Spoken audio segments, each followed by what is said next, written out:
Michael, Hmm. did you play Baldur's Gate, right? Yeah, I Did you beat the finish game. that? Yeah, Did you finish it? yeah. So, just quick question. If it's not a spoiler, I guess. I'm in the middle of in the house of this Auntie Ethel, Uh huh. which means that she's a hag, right? This is Hmm. the end of the first act, because you said that it's better to do all the stuff before I'll finish the first act. It's bad to not do everything. So yes, you can go do the like. You don't want to miss anything. Like right. So Anti-Ethel was another thing that I missed in one of my playthroughs because I just forgot about her. Mm-hmm. So no, you can go to her house and stuff. Yeah, but don't go farther to the tunnels. No, no, that's not the second act. Okay, so I can finish that. I can Yeah, kill her, whatever. yeah. She's Okay, not the main story quest line. Only the main story quest line will progress the act. And okay. the game will give you a warning Uh huh. before you proceed to the next act. Like, hey, if you go any further, um, this will happen. So make sure you get everything done. Okay.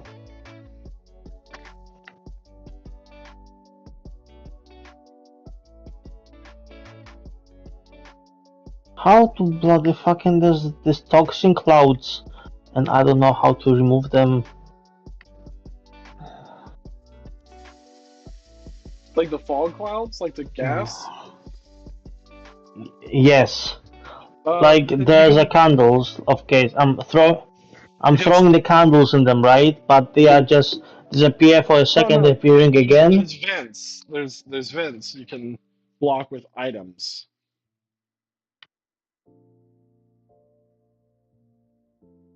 Hello Mm. everyone, and welcome to Nerdy Kitchen Cooking.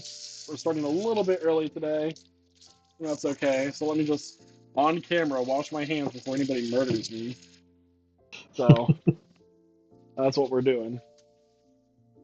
If anybody could let me know how the audio sounds, that would be really helpful and great.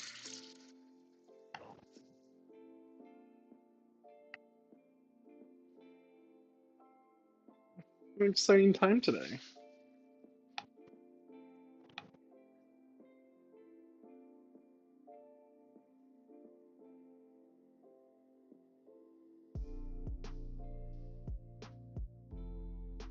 All right.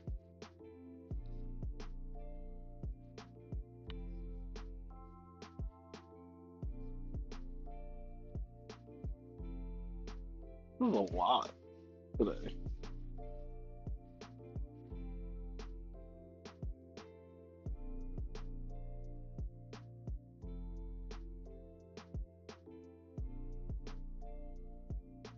So just some general reminders of the rules during our Nerdy Kitchen Cooking stream. First and foremost, just be remember that this is a home kitchen, not a professional kitchen. Um, I might know how to do cooking, but that doesn't mean that I'm a professional chef. So if there's something that you see, they're like, "Oh, hey, your knife skills aren't all that great," or "That thing looks like crap," it's because I don't do this for a living. I do this for fun. The stream is meant to be fun. Also, yes, I do have dogs in my home. This is their home. If you don't like food where made where a dog is, don't eat there.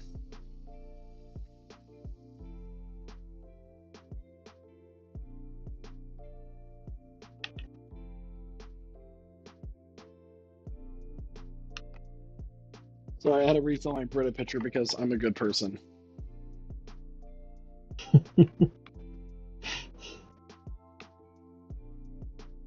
All right, let's get started with our first dish, which is the Kinder Stumble Noodles from the Flavors of the Multiverse Heroes Feast book. The Hero's Feast, Flavors of the Multiverse, an official Dungeons and Dragons cookbook, which is basically a baked mac and cheese. I'm so excited for this. I love mac and cheese, and this looks so good. Um, However, before we even start doing anything in this kitchen, we are going to grate some Gruyere cheese, some delicious Gruyere, which some people I learned today have phobias to. So there's that. Um, so we're gonna open up this pack of Gruyere. By the way, guys, you don't have to use Gruyere when you make mac and cheese. This is just what the recipe calls for. And I like following the recipes as close as I can. The only time when I really won't is if I know I can do something better, or if I can't find a particular ingredient, like hazelnuts or Cambrian chili peppers. So we can improvise. However, Gruyere was expensive. That's my main point of this. And also, it's hard to open. So, come on. I don't want to use my knife to open it. There we go. Finally. God. Oh! I know that I have muscles, but that does not make me strong, okay?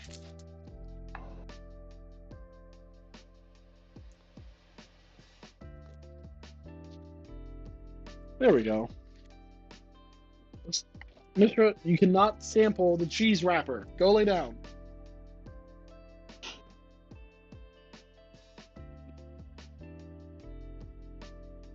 Okay, so the Gruyere, it tastes like a very, very, very, very mild cheddar. No, I take that back. It's like a very extremely mild Parmesan. Like there's no it's you know what I'm talking about?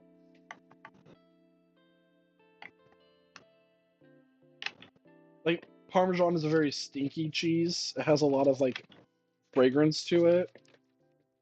Gruyere tastes like that without the stinkiness. That's the best way I can put that. That's the best comparison I have for it. Leave me alone.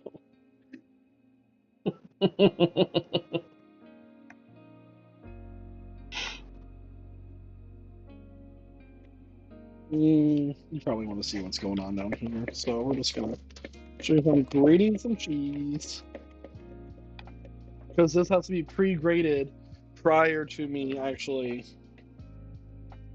Oh crap! Fun fact: if you forgot to set out your cream cheese so it can be room temperature, just if you're a woman, put it between your shirt and your bra, still in the wrapper. Still in the wrapper. I'm gonna put it in the pocket of my apron, and my body heat will actually warm it up to room temperature. Still in the wrapper. Don't think I'm out here being gross.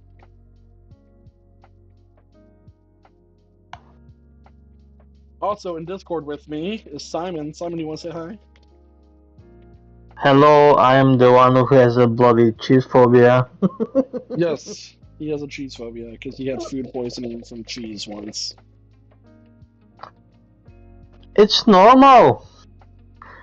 I've never had. It's something normal. So I wish you not having that anymore. Not even once. It's terrible. So I think I bought too much cheese. I don't need both of these cheese things. Because I kind of forgot a really important. You can make fondue. I forgot a really important aspect of when it comes to measuring cheese. It isn't by the weight, like the ounce weight. It's by the volume, which matters. What do you mean? Okay, so if you don't use our measuring system, but a cup of cheese, a cup of shredded cheese that's lightly packed, is going to weigh a lot less than 8 ounces is 1 cup, right? Okay. But weight of 8 ounces is different than volume of 8 ounces.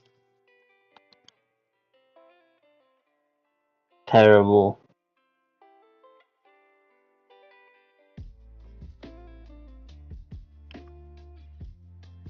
There's a reason why there's measuring cups for liquids and measuring cups for solids.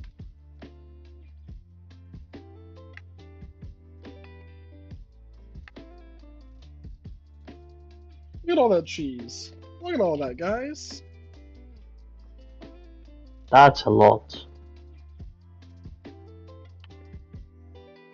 A lot of food poisoning. I'm trying really hard to like not put my finger on a cheese grater. That is a fear of mine. And a piece of cheese for the good girl. Good girl. Yummy. Okay.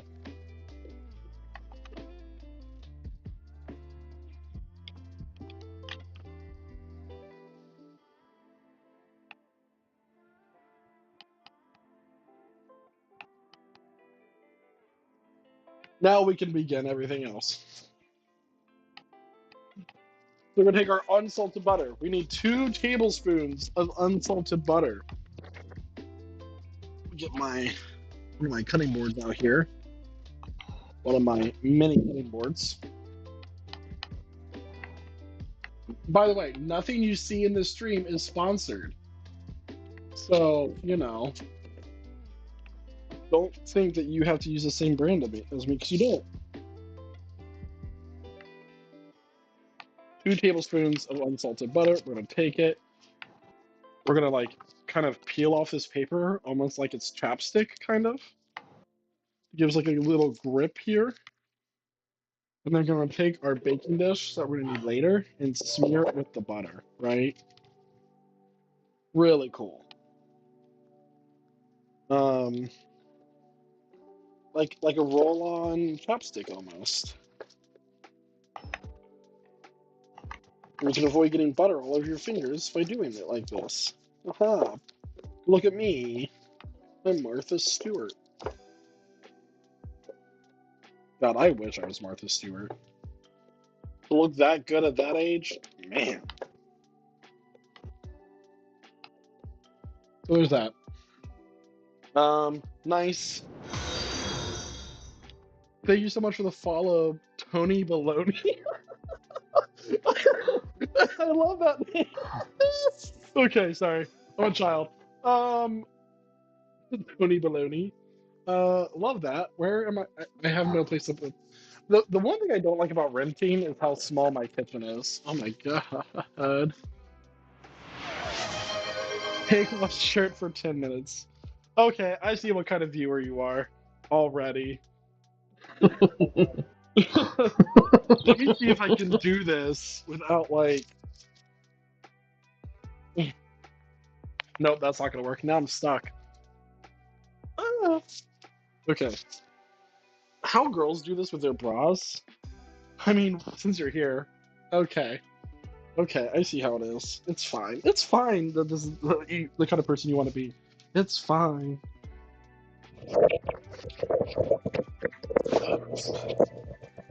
Lay down. That was my earbud. Oh god. Oh god. I messed up my apron, guys. Oh, there it is. Okay. We got this figured out. We got this. We got this figured out.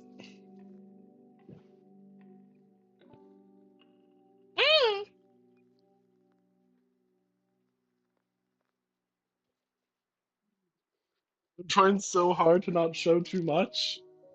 It's just not working out how I wanted to. There we go. There we go.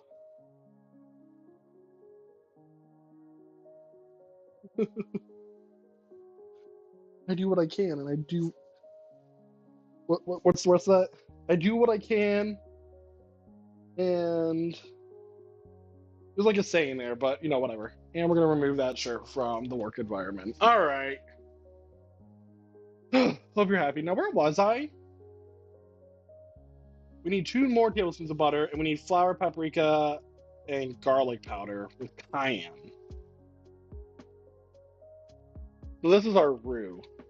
So, shirtless man cooking. Yeah, you're happy. Okay. Okay.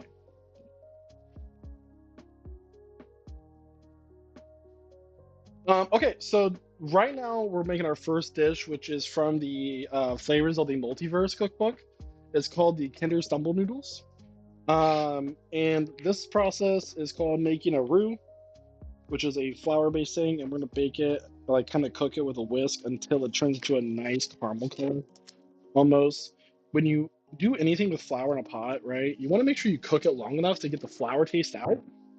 Nothing is worse than having a like biting into mac and cheese or a soup or anything, and still having that flour taste.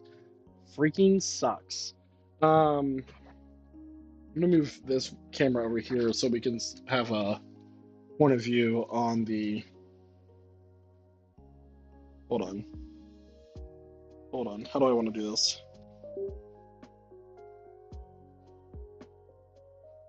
There we go. There we go. Having that gross like flour taste. You know what I'm talking about? You know what I'm talking about? You guys ever had that happen to you?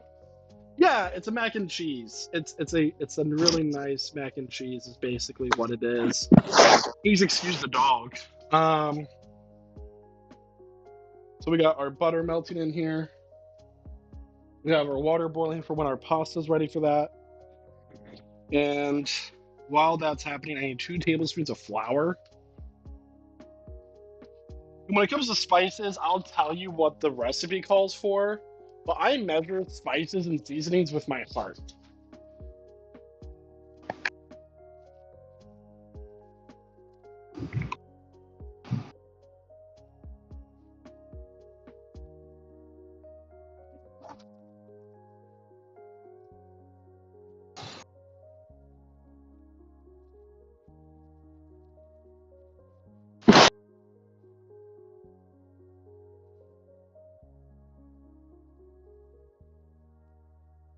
Okay, I'm transferring myself on a Twitch. Right back. Okay.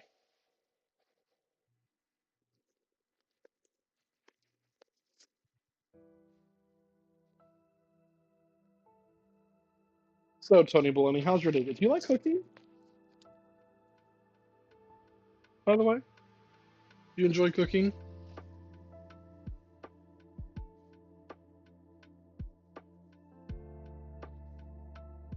All right, so this calls for 1 tablespoon of paprika, half a teaspoon of garlic, a pinch of cayenne.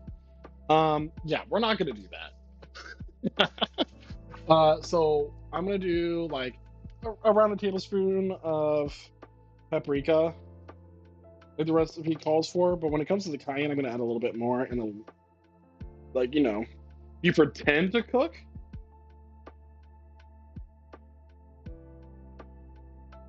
So every Sunday, I actually do this stream where I get my nerdy cookbooks out and I make stuff.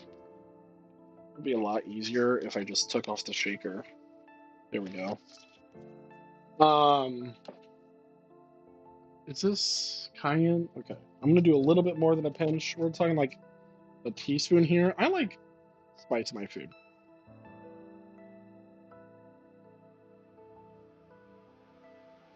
So today's menu is High Roar bruschetta from the Pokemon cookbook.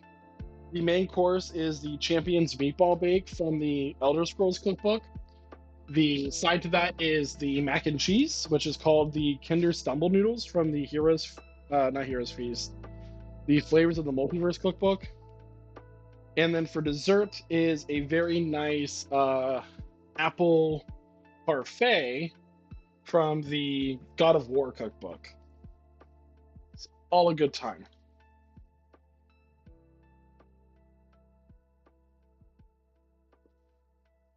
It's not that much work.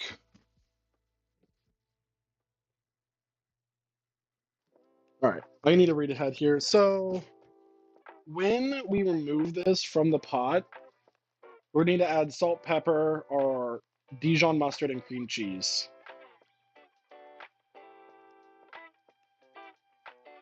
I also need to measure out my cheddar for sauce.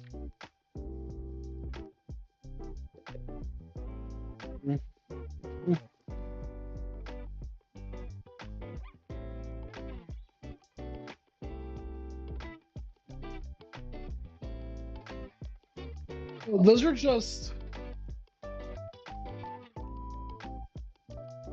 Don't worry about those. You'll be fine. You'll be fine. Just listen to me. You'll be great. I did not buy whole sharp cheddar because I don't want to grate it, which I think is fair. Come at me.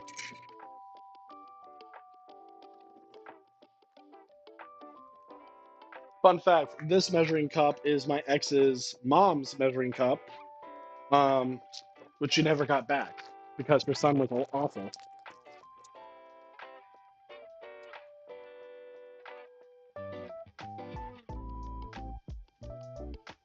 Look at all those dishes you'll need to wash. You know, if you clean up as you go, you don't need to worry about that. As you notice, I have no dirty dishes prior to me cooking. My dishwasher will be empty. But this is a lot of work to scoop it out like that. You don't make the openings of bags big enough for measuring cups. Oh, God. Cayenne pepper.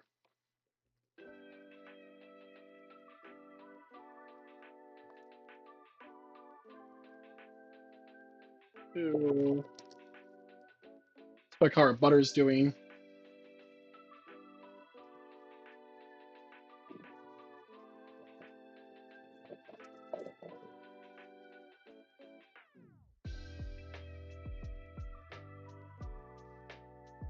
I'm gonna remove the butter from the heat for a second because what I really want to do is have this prepared.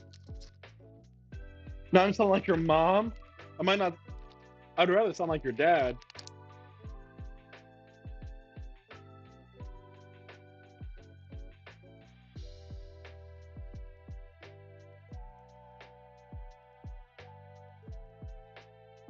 I bought way too much cheese.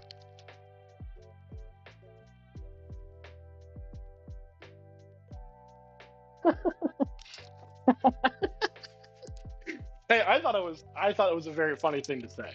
It's okay.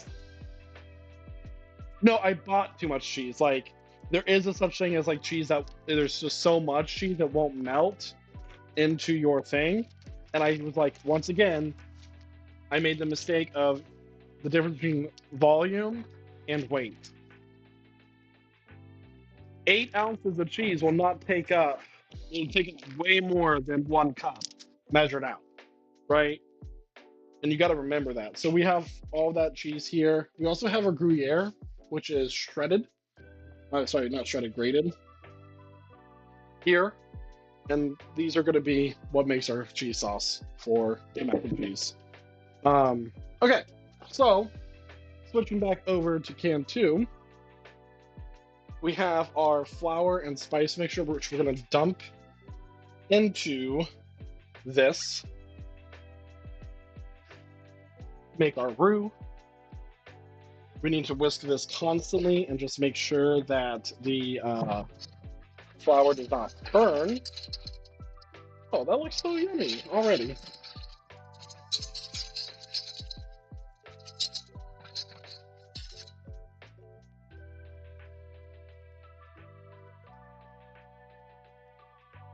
We also will be needing some milk here, 3 cups of whole milk. So let's go ahead and have the whole milk out for when we're ready for it. We'll set it right there. It's fine. Like I said, make sure you cook your flour long enough so it doesn't taste like burnt flour, because that would be gross, right? It was funny. See, I told you it was funny. That's exactly what I said.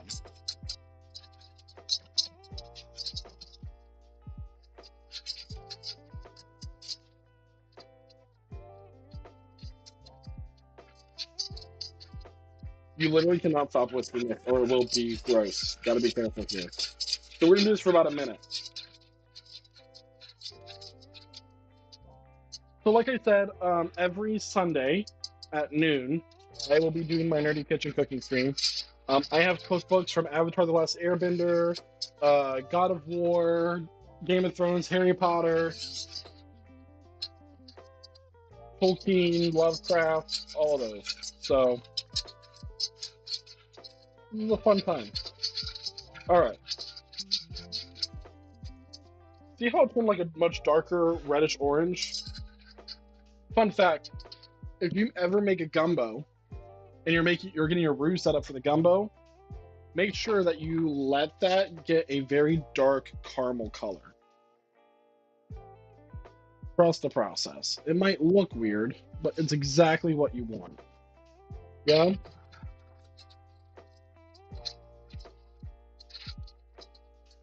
We're kind of like toasting our flour, we're toasting our spices. It's really good. So let's go ahead and add a little bit of milk here. And as you continue to whisk it, as you add your milk, this is the first cup. You want to make sure that you're scraping the bottom of your pot. Does anybody have any objections if I just leave the shirt off? It's a lot of work to put on and off again. Also, how does audio sound? Does it sound bad?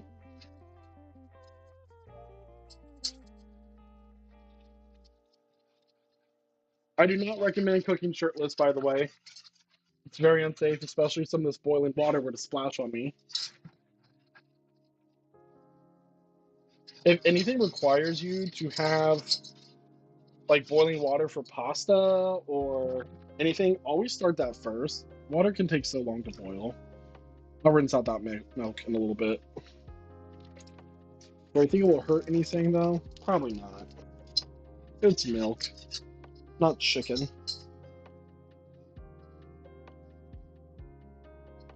Yeah, but like the audio doesn't sound like bad, does it? Ignore the dog in the background though. She's a very good girl. She tries her best. Yes, I'm talking about you.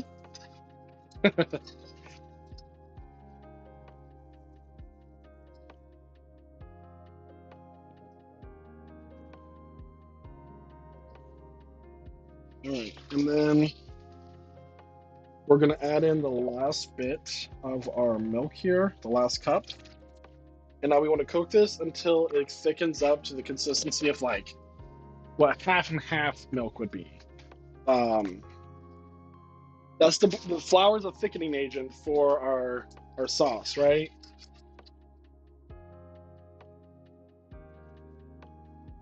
The cream cheese is here in my pocket. It's kind of heating up.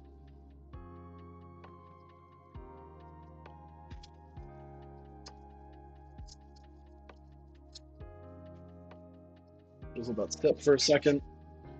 I'm going to prepare my cutting board for the next step while that takes a few more seconds.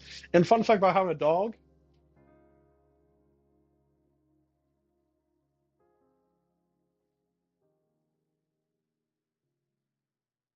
No, I mean, the reason why I don't recommend cooking with a shirt off, I have an apron. That's the difference here, is I have an apron on. That's why I'm doing it. That's why it's okay. We want this to heat up, by the way, because we're going to melt our cheese here in a little bit. I'm also going to get 12 ounces of rotini, which is my personal favorite pasta to use for anything that has like a really nice cheese sauce or something like that, like an Alfredo. Yes, I have cream cheese in my apron pocket here. It's because I wanted to get to room temperature faster. And it's still in the wrapper. See?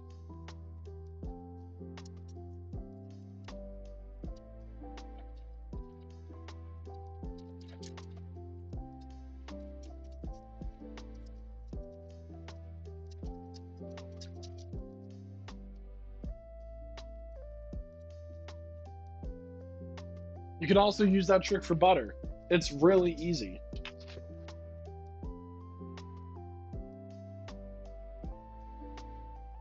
Is there something wrong with having butter or cream cheese still in the wrapper in your pocket? I didn't know. So we want like 2 ounces of the cream cheese. This is like a lot more than 2 ounces.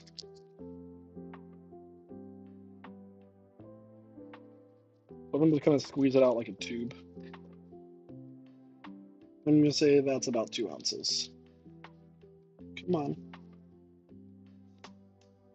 1.7. Man, I was so close.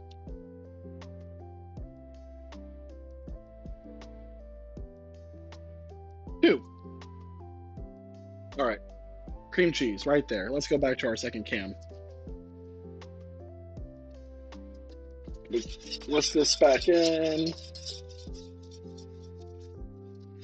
Doesn't it look great? It's still not quite hot enough or thick enough for us to start considering the cheese. However, I am going to get my noodles ready. Put them back here on my scale. Make sure you zero it out. And you want 12 ounces of pasta.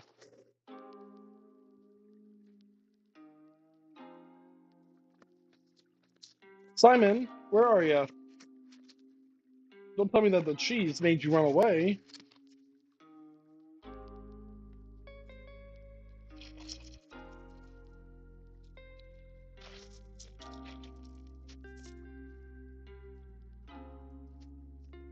We'll just involve it.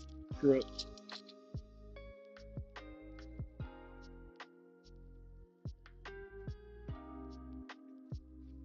Go back to our pot here.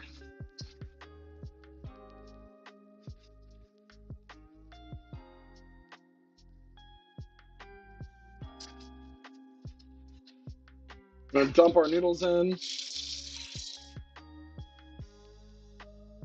We're gonna add some salt to the water, which technically I should have done before. Well, it's fine. It's fine. Give it a quick little stir to kind of like don't make sure the pasta doesn't stick together. By the way, if you wash your pasta, you're weird. Because pasta is literally just starch. You cannot wash off the starch your pasta. So this has actually started to thick up. You can't quite tell, but like I feel a little bit of resistance from my whisk compared to how it was before. So that's roughly where we want it to be. So I'm gonna turn off the heat and transfer this over to my cutting board where I have a towel down so it doesn't melt. Okay, so that smells awesome, by the way. What we want to do here is add 2 teaspoons of Dijon mustard. Think of the mustard as kind of like a catalyst for the flavors. You wash your pasta? That's so weird.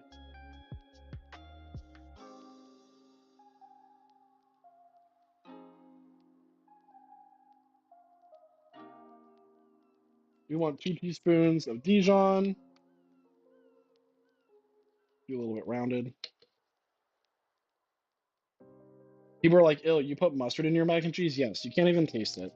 It's like how I put cocoa in my chili. That's my secret. If you tell anybody else that, I will find you. Call me Liam Neeson. All right, we're gonna whisk that in.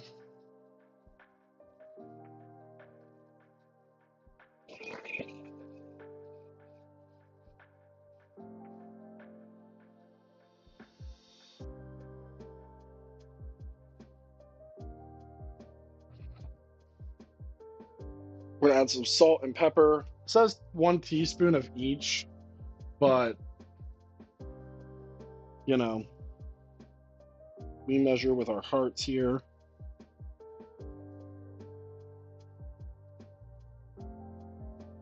Adjusting the heat of my pasta down.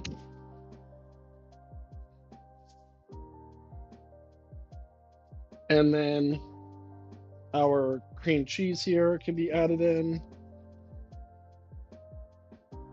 Break that up with our whisk and kind of like stir it around.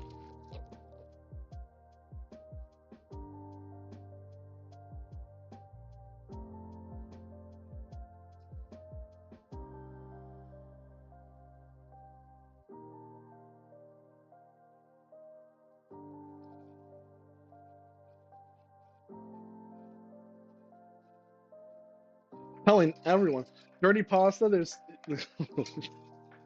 okay. That's not how that works, but pop off, I guess. We're gonna get our cheese over here, about 1 cup at a time. We're gonna whisk this in. We want to make sure we do so gently. We want our sauce to be uniform and consistent throughout. If you need to, you can add your sauce back to the heating element on a very low heat just to get it hot enough to continue to melt cheese. But make sure it's all. Oh my god, this looks so good. Yo, thank you so much for that. I believe that's a follow. Caffeinated Games, what's up? Look at that, nice. Oh, it's all night like this. When they I'm not gonna say that on camera. I can't say that on camera. So we have another cup of cheese here we're adding in, whisking, continue to whisk until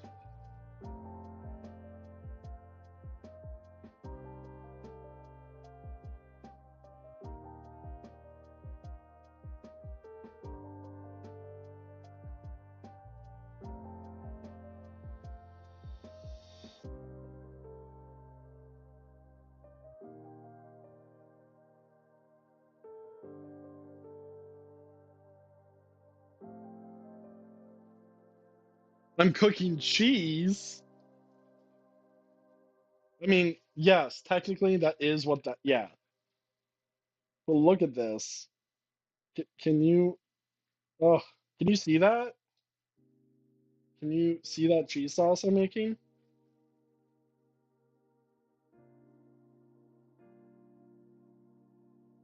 Oh, you want me to say it? You know when they squeeze their hole just right and you can't last any longer? That's what this is making me feel like. We're talking calisthenics, everybody. Woo!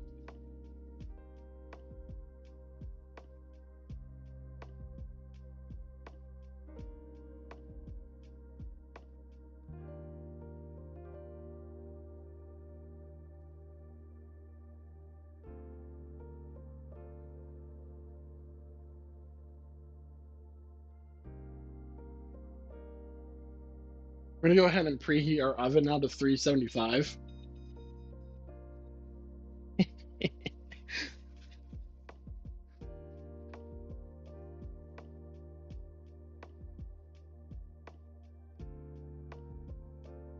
We can add in the last bit of our cheese here. Didn't even have to return it to the heat, everybody. It melted beautifully. Let me check on my pasta over here. When we cook the pasta, we want it to be like 2 minutes short of al dente, which means to the tooth, by the way. Let me cover up my nips. So let me go ahead and try this, see if it's too crunchy.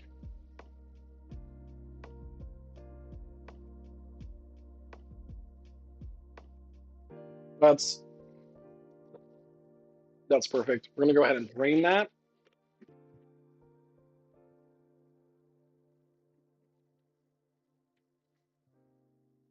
We're gonna keep our pot here.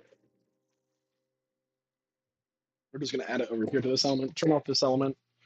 We're gonna go ahead and return back to our cheese mixture and continue to whisk it.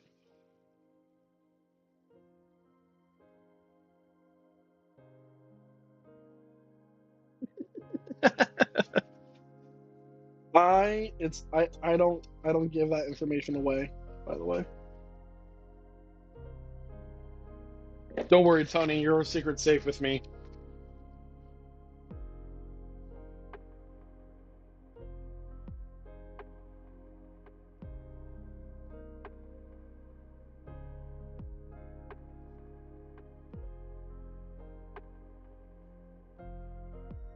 All right, so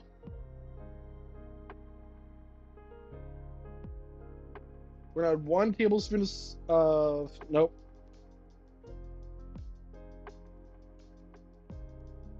All right, let's go ahead and try some of this here.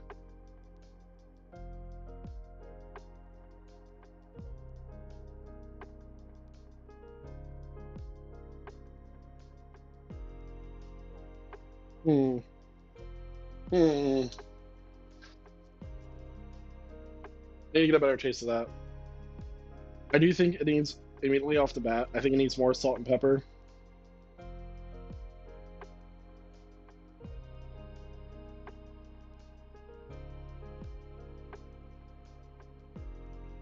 No, I take that back. It just needs a little bit more salt.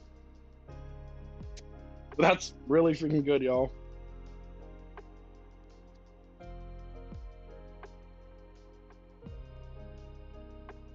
All right, we're going to then let's go ahead and switch over to the. Ooh, I fell out. Things happen in the kitchen. It's okay. My dog is loving it. Go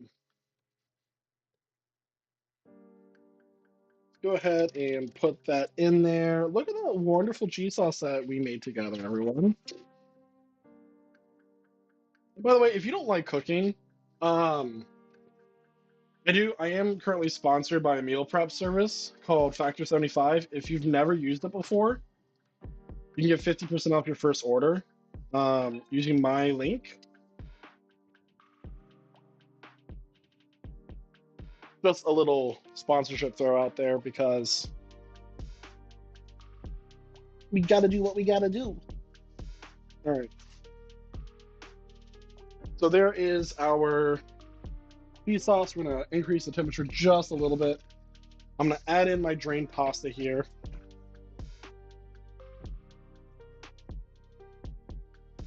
Incorporate it by folding it. You don't want to break up your noodles because that would be a crime, right? Look at that cheese sauce, y'all.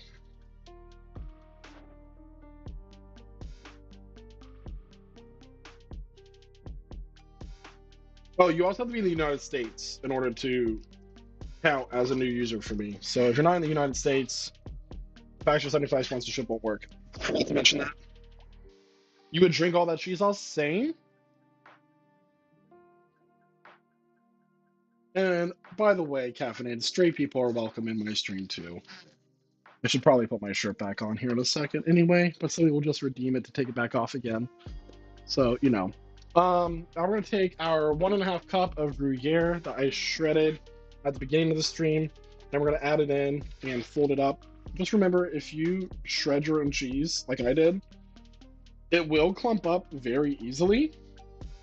So just make sure that you kind of use your fingers to break it up once you start to add it back in somewhere.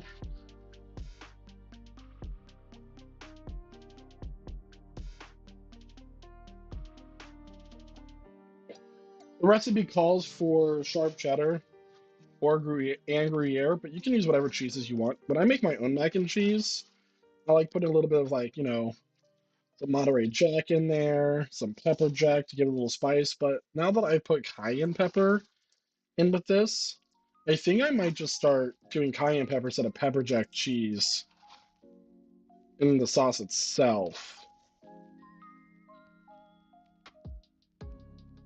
All right, look at that. You see the here, get a shot of this. Oh, that wasn't a good cheese pull. Man, I'm so upset. It's pulling so well from, oh, look at that.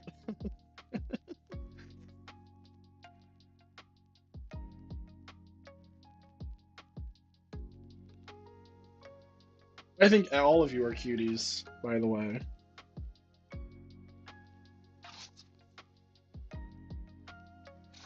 Gruyere melts so well.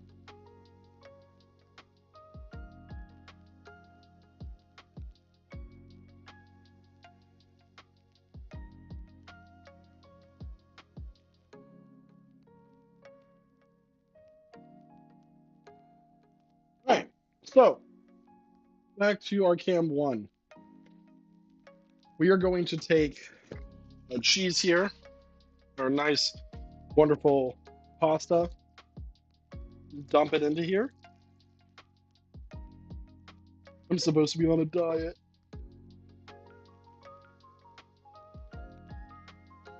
Yep. Who does not like mac and cheese? Like, come on. Make sure you turn off your elements, everybody. Practice safety in the kitchen. We're going to spread it to an even layer.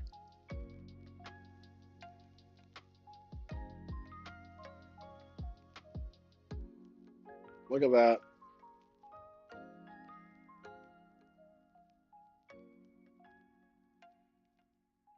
All right, that's step one done. We're still waiting on our oven to preheat.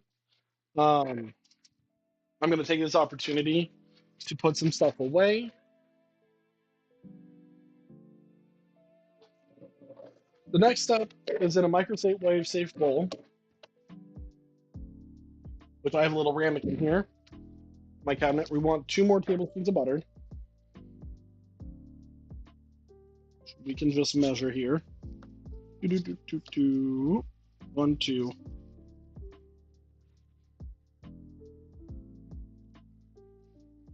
Well, there's not like numbered steps, but that's like you could, if you do not like baked mac and cheese, what I would do is instead of cooking it 2 minutes from al dente, which is like the ideal pasta cooking phase, where it's just slight little firmness, just very little. Cook the pasta all the way. Add your cheese sauce. Boom, you got yourself some mac and cheese. But we're taking it a step further, as the recipe calls for, and we are going to add some breadcrumbs to the top, if you like breadcrumbs, and we're going to bake it. That's the final step here. So this, you could have this pasta as it is right now. I need to get my panko breadcrumbs here. Give me a second.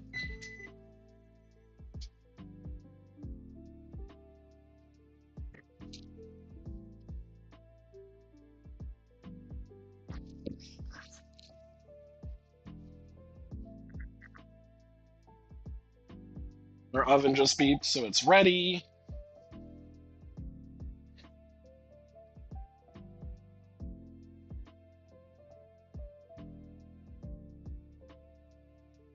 Now, in the future of the streams, if you are someone who wants to look along with the stream, like if you bring your phone or something, I will be posting the ingredients that you need a few days ahead of time to give people a chance to go out to the grocery store and get things.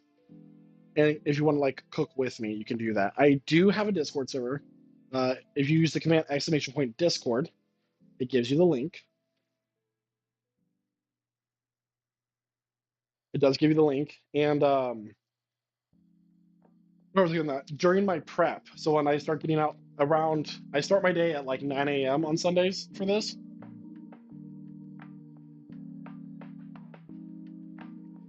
That includes running to the grocery store.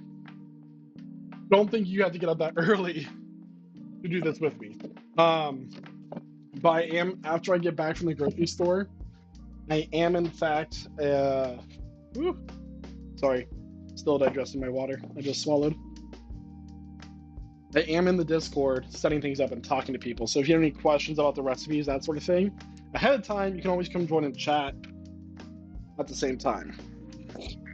So we do need 1.5 cup of panko breadcrumbs. I always have panko on hand because I like to make Japanese tonkotsu curry. It's my comfort food, so I always will have panko. 9 a.m. to go to the grocery store and get all the ingredients that I need for the day.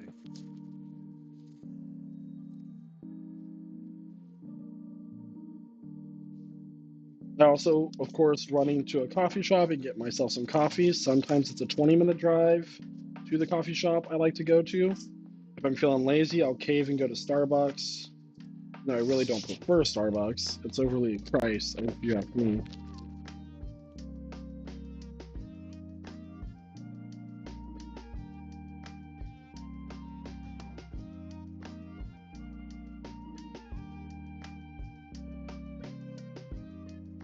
Let's check on our melted butter. Still not quite there. Get a little stir, swirl, and put it back in for another 30 seconds. All right, we're gonna season our breadcrumbs with salt and pepper.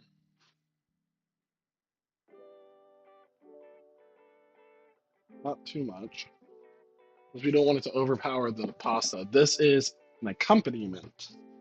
Not the main feature, everybody.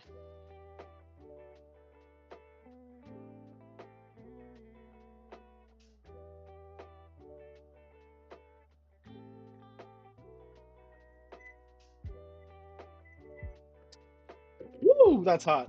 Did not expect it to heat up that much. That's fine. So since I worked in restaurants for 8 years, not back of house, but as a bartender and server prior to what I do now, which is a software engineer. Um, so I'm kind of used to being able to just grab things with my hands and then not burn.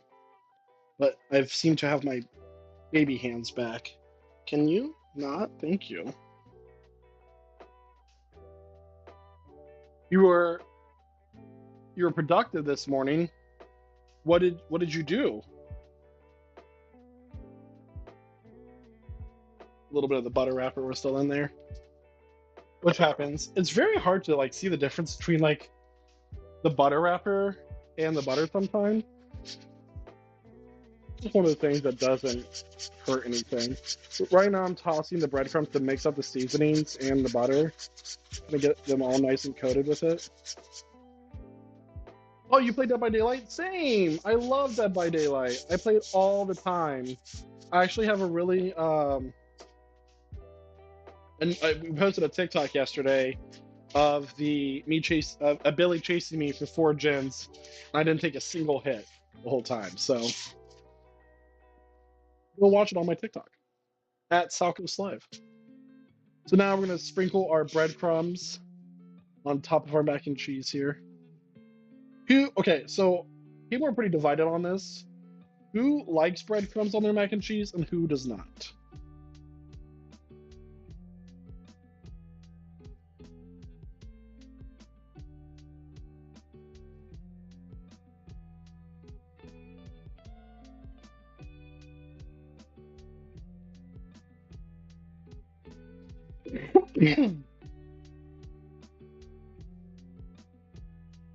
You know, there's like sand. I understand. I personally would prefer mac and cheese without, but whenever I do a new recipe, I do it how it tells me to. I try to take as few liberties as possible, and then I go from there.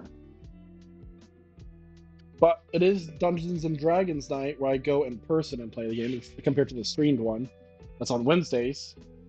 And I like to bring my dishes to my friends who play D&D with me, though. So, try to get it as coated as much evenly as possible.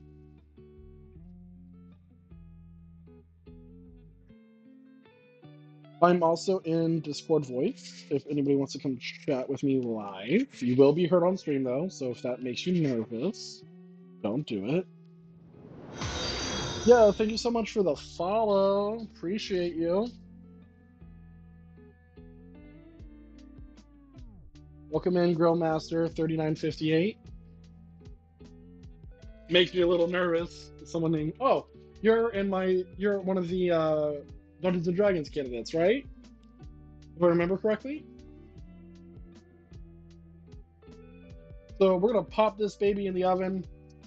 The recipe, I will say how long the recipe says it might take. Until the edges are bubbly and the surface is browned, which is roughly 30 to 40 minutes.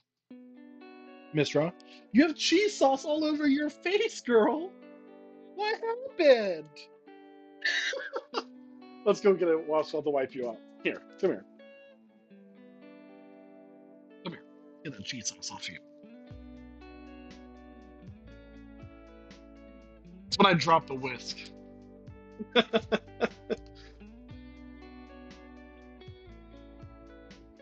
When I touch my dog, I'll rewash my hands.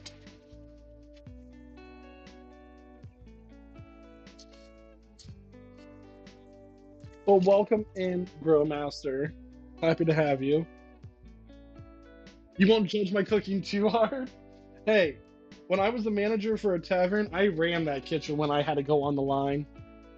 I'm I can, with the right setup and the right environment, I am quite formidable in my own right. All right, guys, and that is the first dish today: the Kinder Stumble Noodles from the Flavors of the Multiverse cookbook with Dungeons and Dragons. So we could put this book out of the way just because it's one less thing in our way, but that's it. Really easy recipe. Might be challenging for some people who've never worked with a roux before and toasting flour in a pot, but that was a good one. So final evaluation when I try.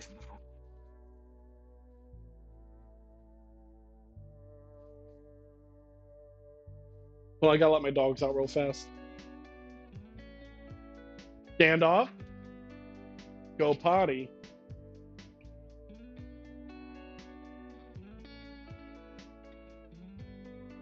Okay. So we're actually going to start our next recipe now. It's going to be the Pyroar Bruschetta from the official Pokemon cookbook.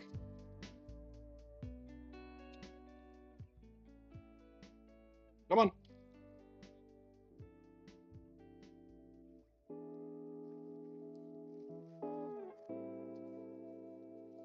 So this one requires a bit more prep than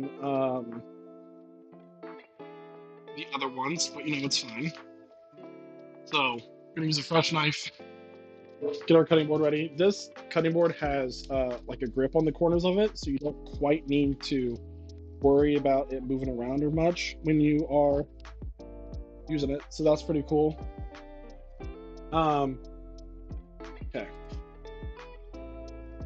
Go lay down. Go. All right.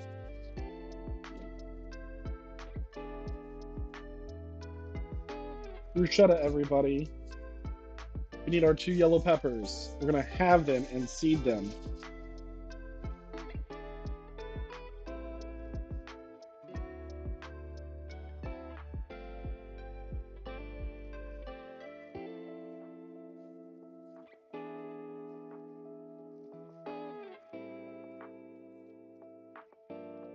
We won't be able to start this recipe officially for another like 30 to 40 minutes until the mac and cheese is done in the oven.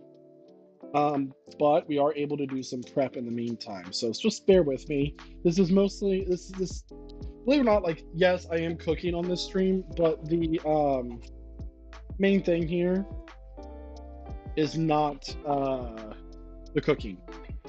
It's the chatting and the chilling and the vibes. So, you know, let's move our second camera back over to the table, give you a better view of the knife work here.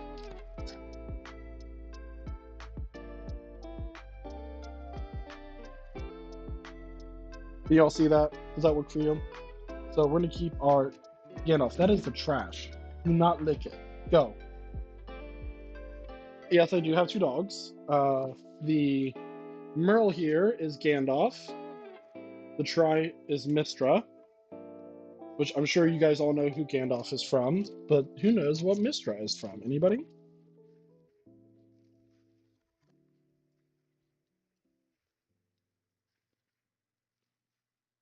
So all we're gonna do is half the peppers, like that. Move them to the side. Because what we're gonna do is we're gonna char the peppers and remove the skin once the oven is open. Go lay down.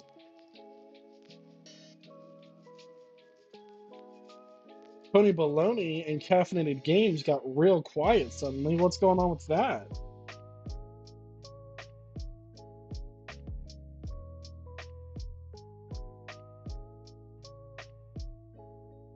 All right, peppers. We're just gonna set them in a clean mixing bowl, so they're just out of the way. D&D is the the goddess of magic. Yes, that is Mistra. Good job.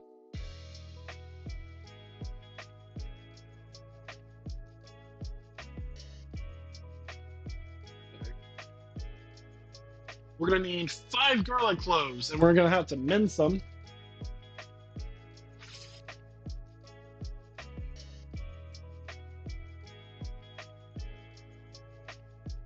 playing DVD right now while we watch. Okay. Who are your mains, if I can ask? And what killer can you absolutely not stand?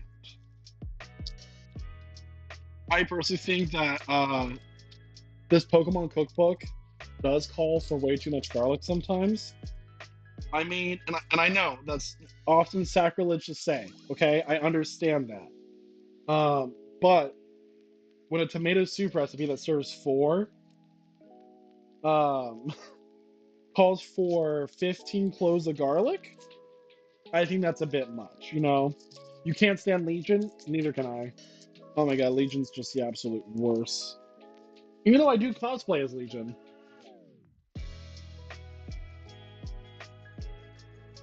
So there's gonna cut the tips off the garlic and then unwrap the peel from it. Like that.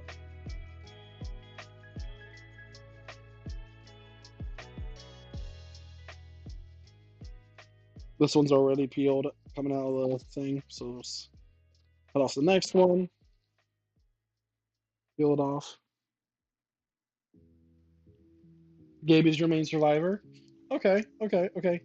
My main is David, shirtless, obviously, or Vittorio. I'm currently working towards getting to where I can cosplay Vittorio and like paint myself with the blue ink tattoos. Because I do go to the gym. If anybody else that cares about fitness, which we also talk about on my Discord server.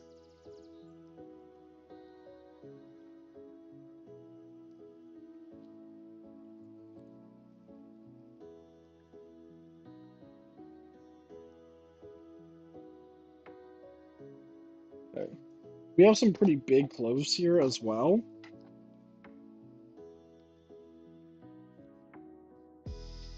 Oh, that came off wonderfully. Beautifully.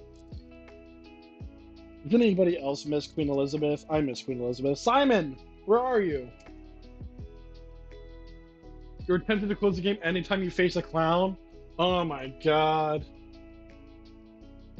I come across too many clowns on Grindr, so I understand the pain that you feel whenever you see a clown on the screen.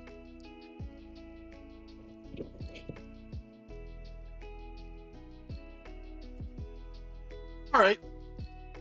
Kitchen trivia, everybody. Does anybody know if you. This is a really good tip, by the way, so pay attention. Does anybody know the trick on how to keep your apples from turning brown? Anybody know that trick? I'm currently looking for something, and I feel like I've lost my mind looking for it. I really don't want to have to insult this garlic.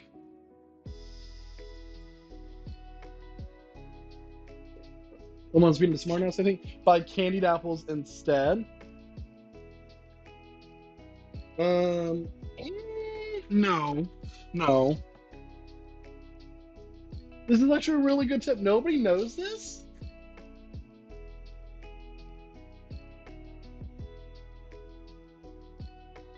Am I insane? I literally got it out during my prep. I'm like, I need this out for this thing I'm about to do. Oh my god, I put it in a different drawer when I was looking for something else. It is a little bit of water with lemon juice or Sprite, any kind of citrus, really. So Sierra Mist will work, but Starry now is another alternative.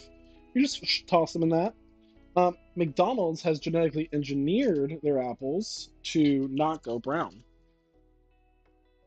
So, or you can like spend millions and millions of dollars on genetically engineering your apples to not go brown. They own the patent on that. Look it up. Fact check me.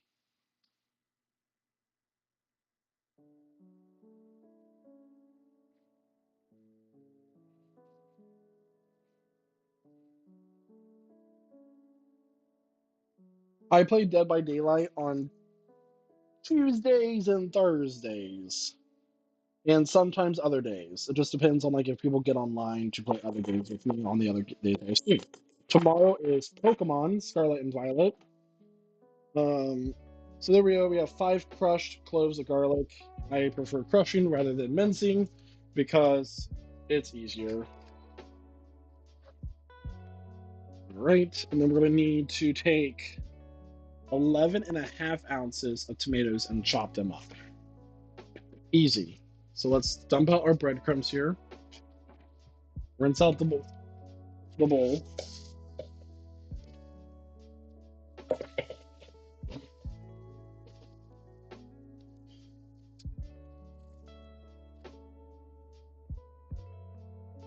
You got a jet. Thank you for looking forward to this in the future. I hope you have a wonderful rest of your day. And if you're stepping away from your computer, if you leave the stream open, I would appreciate it. Hey, we need our 11.5 ounces of tomatoes, so let's go ahead and get my scale, which I keep misplacing my stuff, guys. This is getting more and more chaotic as the stream goes on, which is fine. This is not a professional cooking studio. It is fine.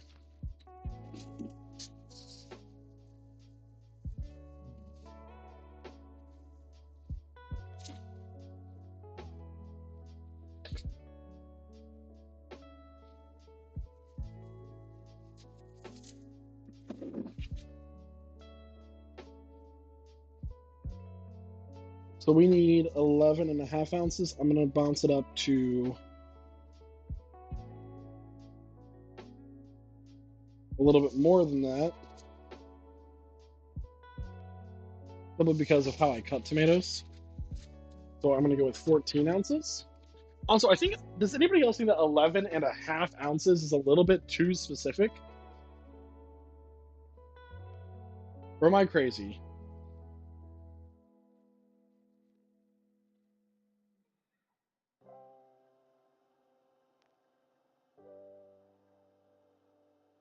You don't measure? I mean, I think that's a very bold choice for someone who doesn't really know how to cook, in your own words, not mine.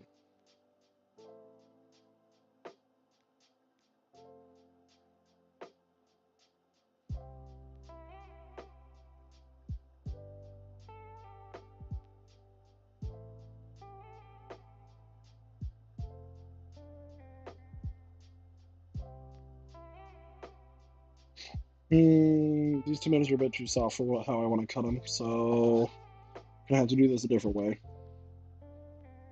We're gonna cut them lengthwise here, thirds, and then we're just gonna put them back in our bowl, which we can just next.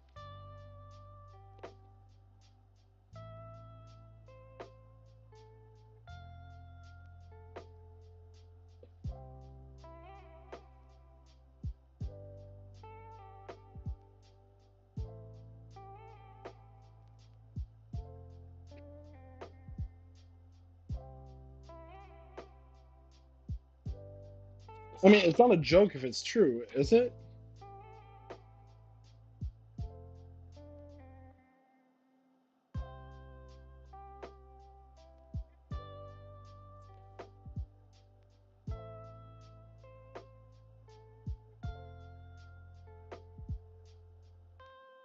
Do people like?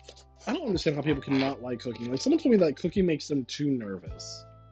And I'm sitting here, I'm like, how can cooking make you too nervous? That tomato does not look the best. I'll get another one here in a second. Like, this is so relaxing to me. This is not a restaurant. Like, you don't have somebody yelling at you constantly. By the way, restaurant cooking, extremely stressful. Go watch The Bear. And I know that people are like, oh, it's just too much talking, too much yelling. I can't stand it. Yeah, that's your anxiety happening. And that's what you feel all the time working in a restaurant, is exactly how they speak to each other in The Bear. That is, like, I want to say that some of it's exaggeration, but most of it is not, guys. There's an episode in that show where just orders are flying in and everybody is just falling apart and that it's such a real thing, I had to step away from the TV for a second. I had to pause it and step away.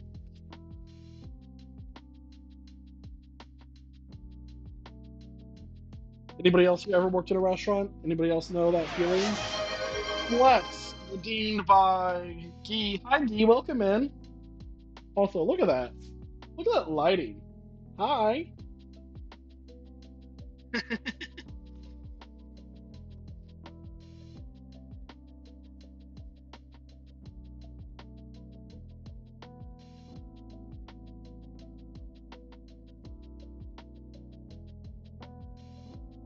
And yes, I'm allowed to be pompous about my muscles, guys. I've been working on it for over a year, so I've achieved it.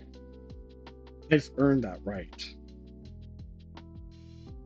These tomatoes are falling apart, just like my relationships. We're just going to have to do it this way, very caveman chopping style. But you know, we're gonna get through it, guys. We're just a little soft tomatoes, which are great for bruschetta, but not exactly what I was going for here.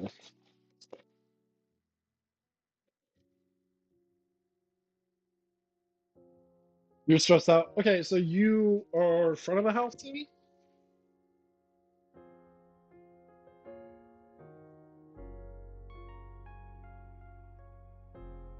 Let's just look at our mac and cheese here. Honestly, that's gonna be so freaking good when it's done. I need one more tomato.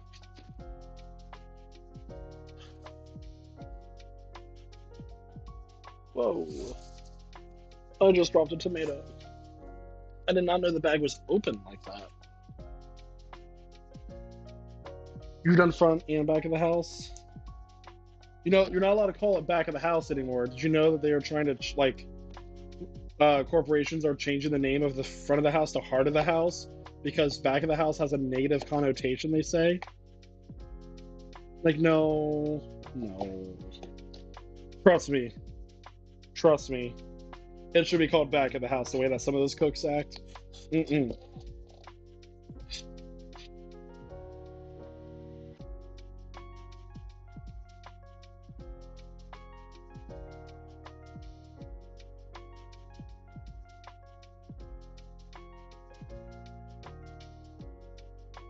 So, this recipe calls for Cambrian chili peppers. I do not have Cambrian chili peppers available in any store near where I live. I've tried markets, international markets. I've tried Whole Foods, all the grocery stores you can think of. You work at a hotel as a landscape gardener, but sometimes I have to help to receive shipments for the kitchen. Oh, that's awful. So I do not have that. I also could not find fresh basil unless I bought a whole plant, and I can't be responsible for another thing, keeping another thing alive in my life right now. So we're not going to do that either. But we have our tomatoes prepped, they're cut. Our peppers are cut and ready for roasting. So we're going to go ahead and, well, they're not ready for roasting. We're actually going to prep those now too.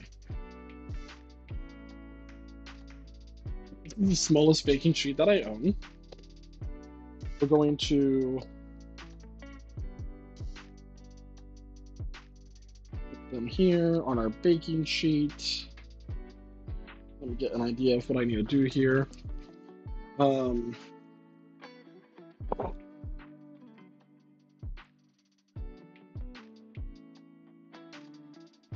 little drizzle of olive oil. Take our marinade brush, brush them over, get it coated across the top.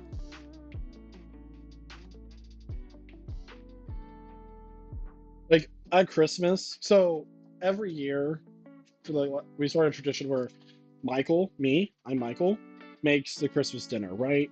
Like that's now my thing. I've taken it over from my mom. Which, you know, it's not because my mom's a bad cook. I love my mom and I love her cooking.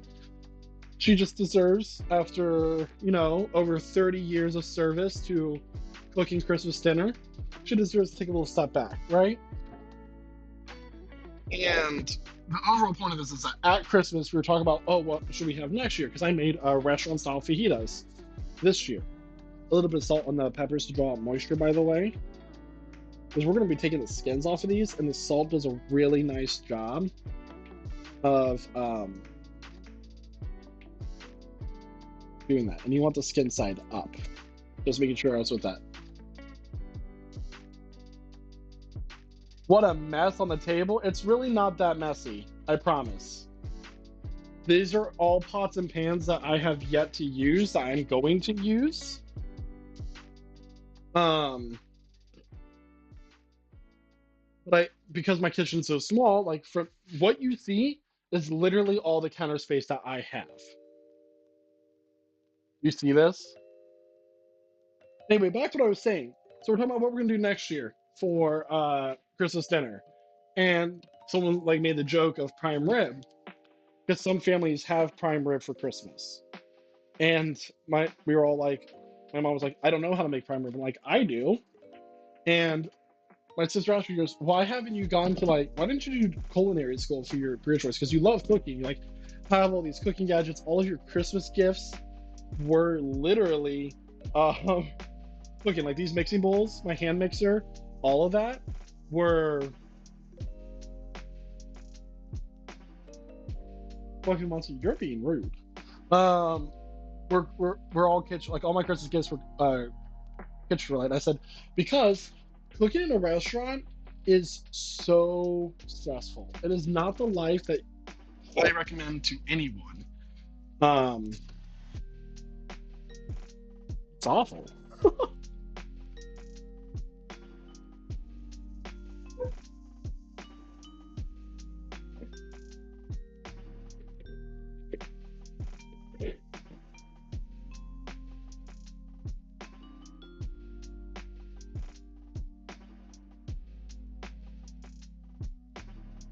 Actually, no, I won't be cooking Christmas dinner in this kitchen. Do you know why? Because I'm gonna move by then to a new place, hopefully a house. This is a 2-bedroom duplex, and it was great for when I lived by myself. But when my roommate moved in, it got really tight. So I should say my friend. He needed a place to go, so I offered it to him. I mean, I enjoy cooking as a hobby. When I love it as a hobby, would not do it for a job. It's something that is I enjoy doing with, like, it reminds me of like times in the kitchen with my mom and my grandmas and all that, and like those bonding moments. And I just feel like doing it for a job, like professionally, like a chef or something, would ruin that for me. Granted, it's all about the environment that you put yourself in, right? I love Labria baguettes. It's a good brand. Not sponsored, by the way. Get my bread knife. We're gonna cut off the heels. Some people like heels. I do not. I'm gonna eat a little bit of it anyway. I'm gonna cut into three pieces because we can't forget about our audience, our live studio audience. Come here, Mistra. Come here. Can you sit for me, Gandalf? Now catch it. Good boy. Come here, Mistra. Ready, Mistra? Ready? Good girl. Our live studio audience. For me, cooking and baking is a great way to release during the stress and stuff, but cooking for my husband is a great thing. I love cooking for friends and family.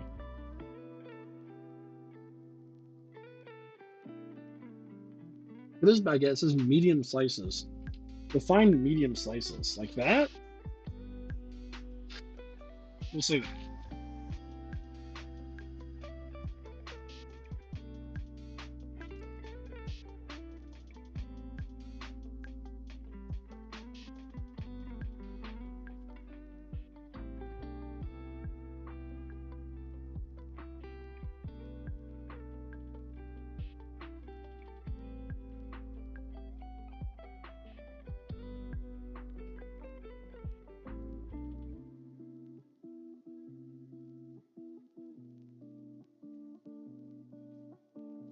Oh, you missed the Gandalf. It's okay, buddy. You did great.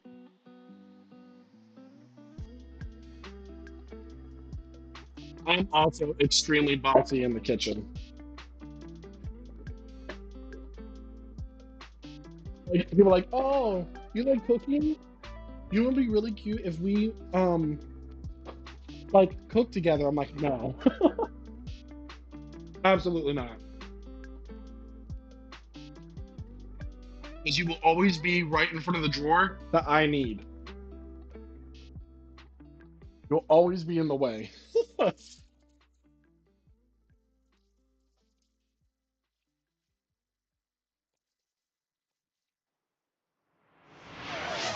thank you so much for the follow. I appreciate it. Oh, that wasn't a follow though. Someone requesting for me to take off my shirt. God, why world? This is so cruel.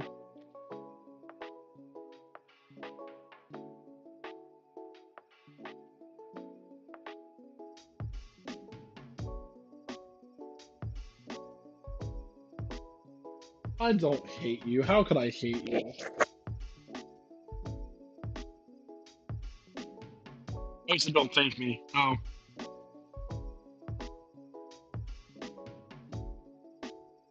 I just got the sound mixed up is all I did. So one thing that absolutely terrifies me to try is to bake a baguette. Baguettes look very hard to do.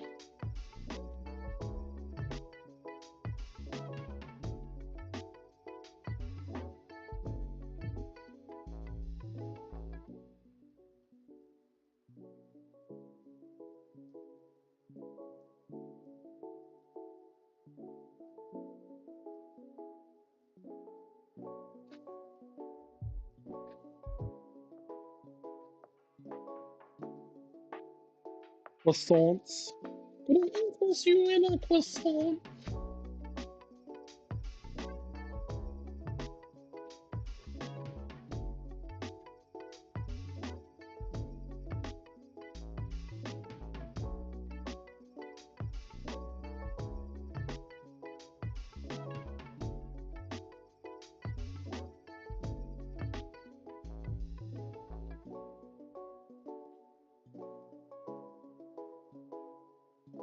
Get back.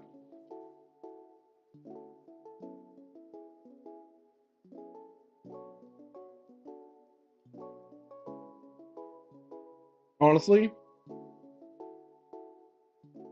I used to bake specialty cakes, right? Like fondant cakes, all that.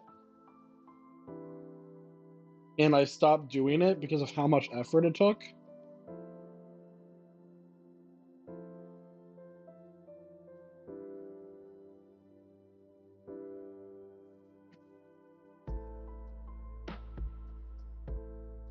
Nice little booty shot for you. Enjoy. All right, let me get this shirt off. Okay, Google, set a timer for 4 minutes.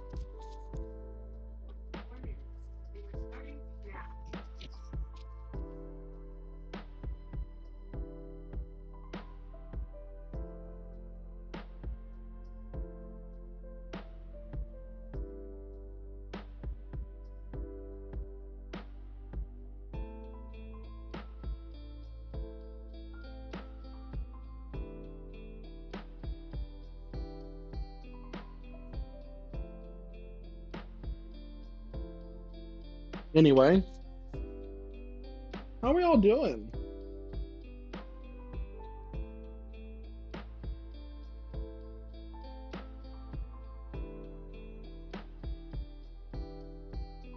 So we have our baguettes toasted in the oven. We're gonna take a short hiatus here from cooking so I can make some coffee.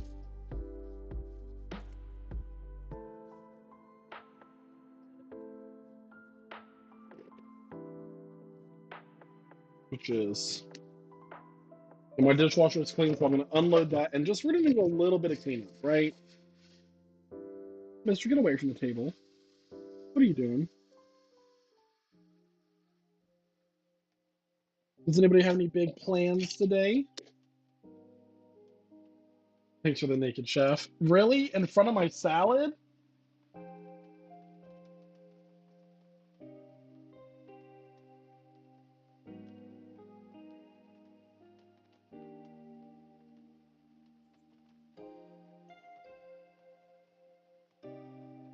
This might be loud, and I'm sorry. Or how loud it might be.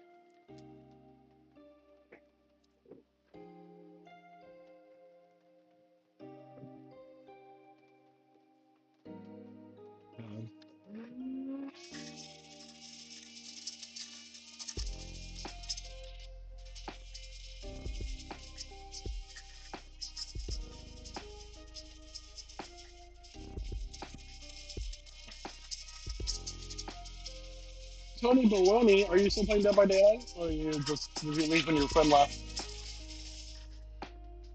Yee, what are you doing? You work today?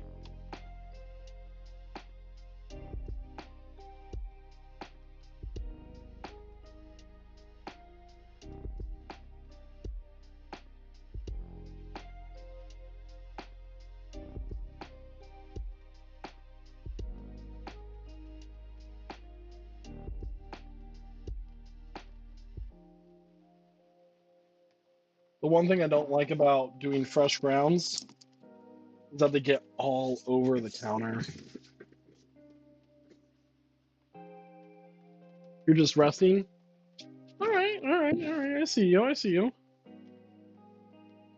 Okay, let's do some mild cleanup here. Because there are some things in here that I will need later on in the stream. Some nice takeout containers. Let's go down there. You thought these were overalls for a second? No, it's a Hasselback apron.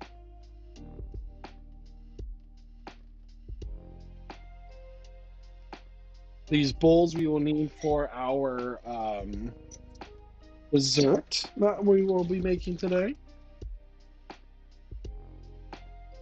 But overalls. Hey, Pop, how are you? Welcome in. Good to see ya, as always.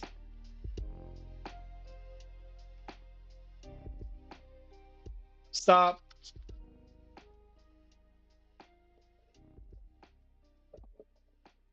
So, the timer just went off for the baguettes.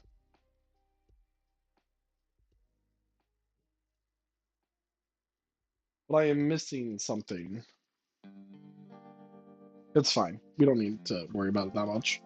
Let's remove. For your safety, girl. And it looks like the mac and cheese is about done too. Almost. Not quite.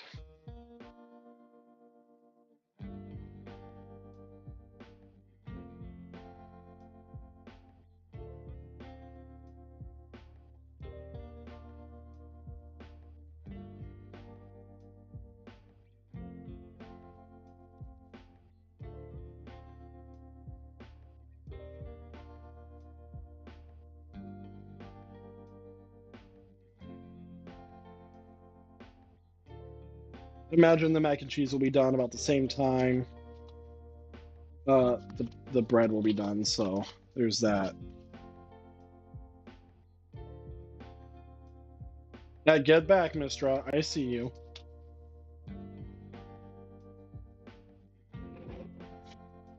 Okay, Google, set a timer for 4 minutes. Somebody redeemed for me to take off my shirt, which is a reward that people can redeem for the non-Dungeons and Dragons streams.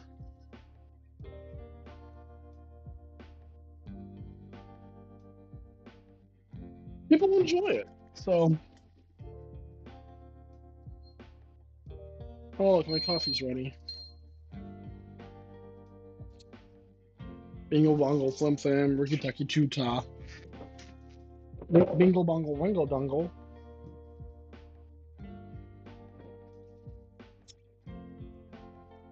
This is my favorite cutting board ever. It's one of those classic restaurant plastic cutting boards. I have a Google Home, not an Alexa. I'm not a fan of Alexa.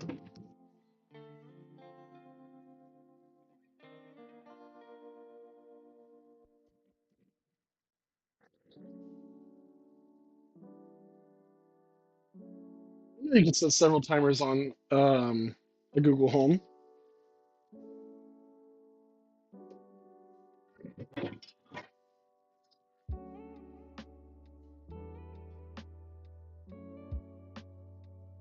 We'll need this blender for later.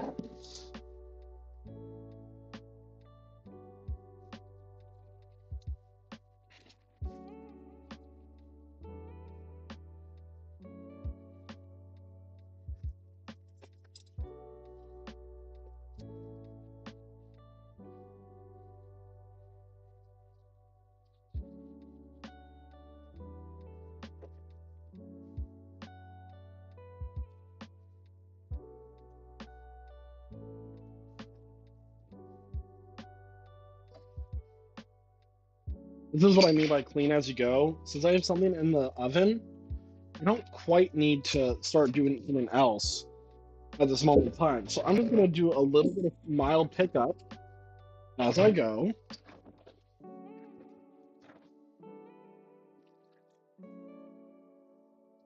And I can fit almost all of my current pots and pans in here.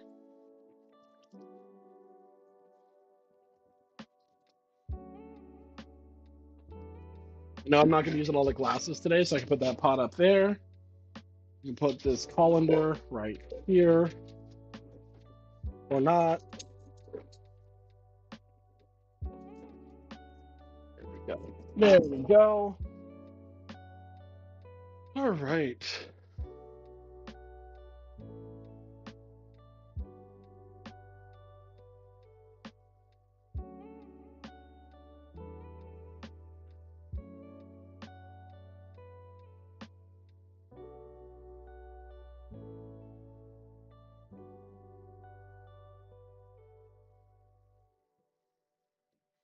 Let me step over here for a second, off camera.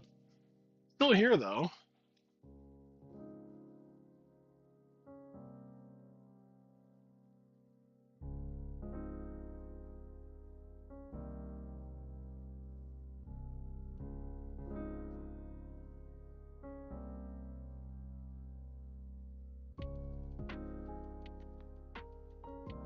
So dinner will be ready in about 2 hours.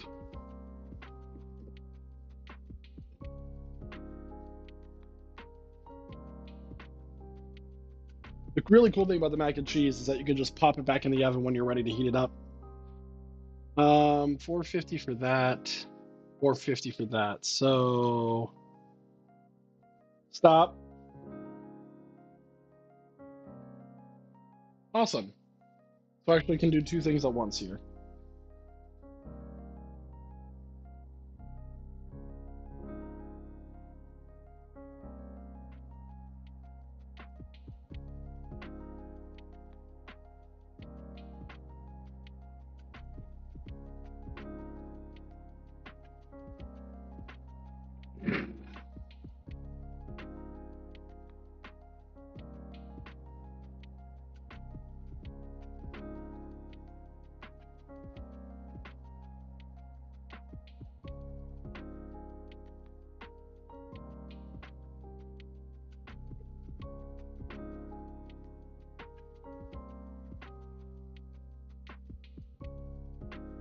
We have our baguettes out here, lightly toasted, but not toasted to the point where they're uncomfortable to bite through, is what I prefer.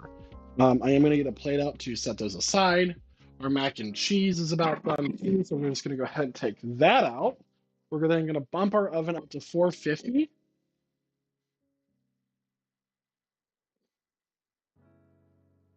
And do some fun stuff with that too.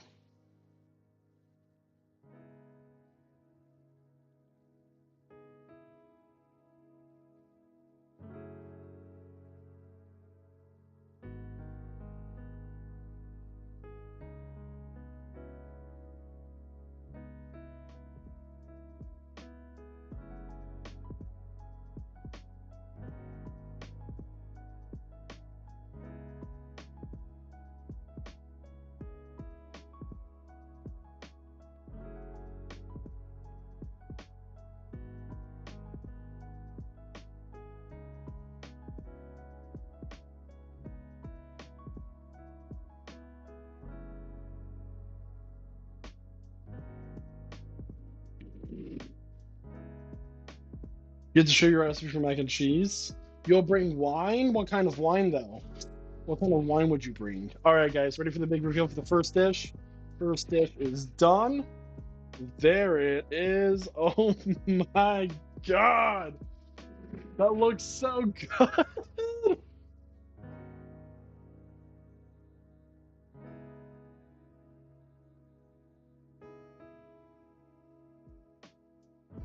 You see this?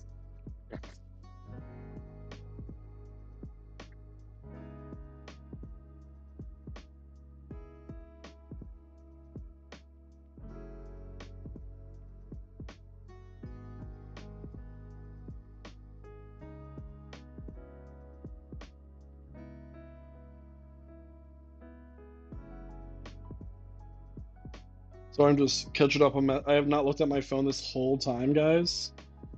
I'm just catching up on some things.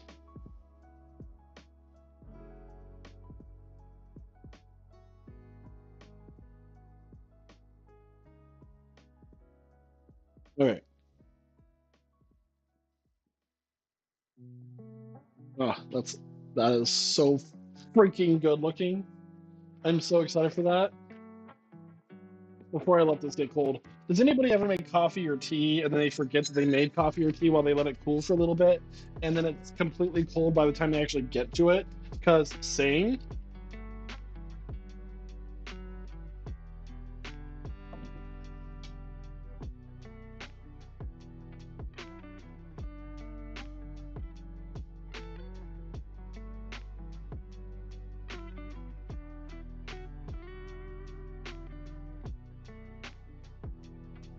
Yeah, it's like a cinnamon roll creamer. It's good.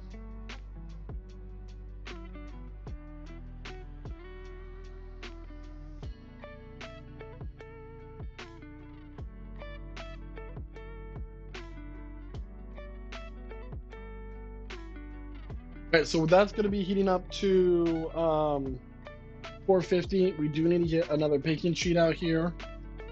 We need to actually bake some potatoes for about 15 minutes until they're soft. So we need 1 pound of potatoes. So this is from the Flavors of the Multiverse. You guys put milk and cream in your tea and stuff. I don't see the difference.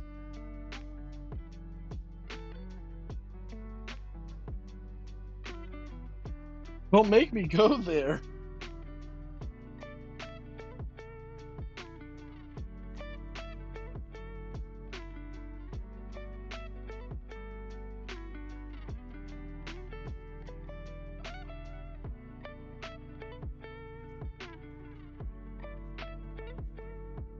I think this is roughly a pound of potatoes.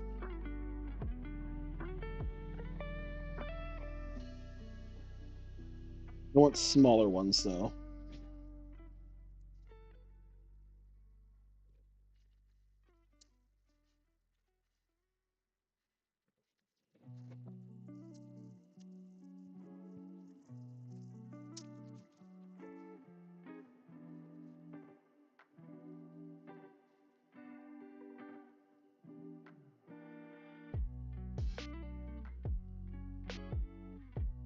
Okay. We'll do like a pound and a half. It doesn't hurt anything. What is that? A flex? Okay. Okay. There you go.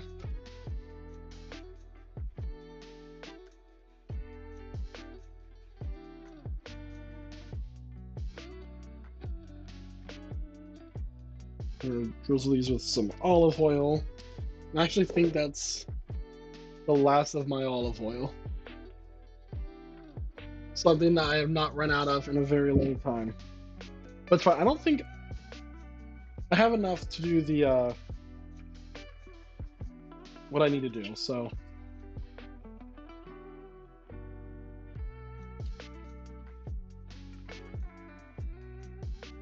Alright. Take our potatoes, put them on the baking dish. They're covered in olive oil.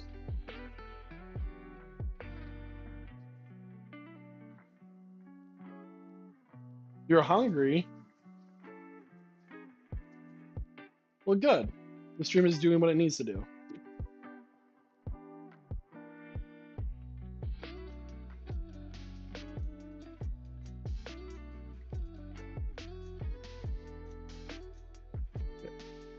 Okay, look here.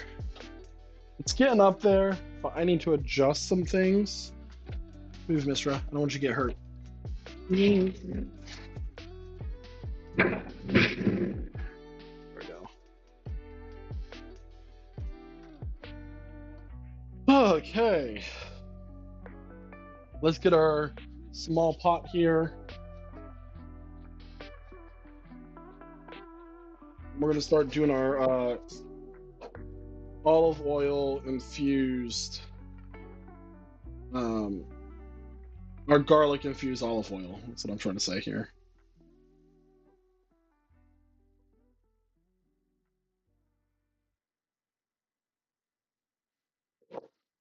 No, olive oil. I know I have a little bit more of that.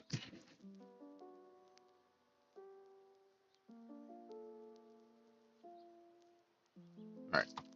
I'm committing a sin right now. But just to thin it out a little bit, we're going to put a dash of vegetable oil in here. Just a little bit. There's already olive oil on the bread. I just need to get this infused enough. So we're gonna get this up to a medium heat here. God, this looks so freaking good. I want it so bad.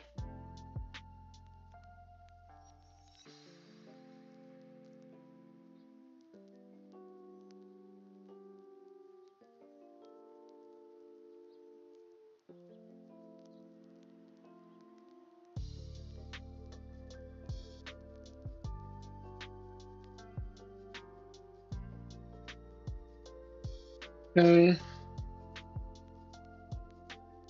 Heating up.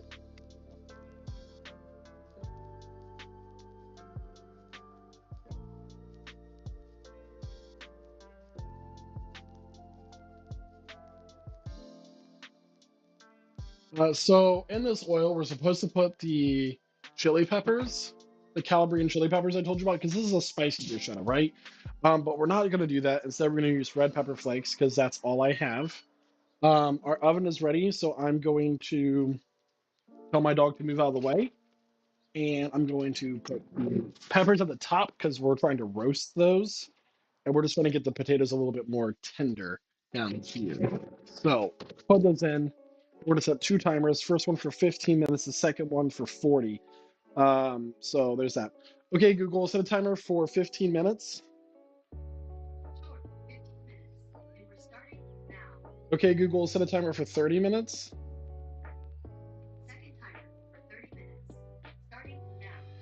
Okay, Google, set a timer for 40 minutes.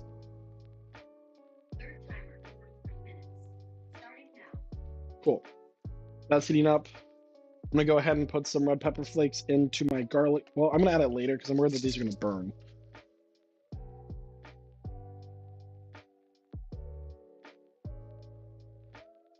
Oh, there's Tony. There's a specific pose that people tend to like that I do. It's that one. He knows. He has seen all my thirst traps come and go.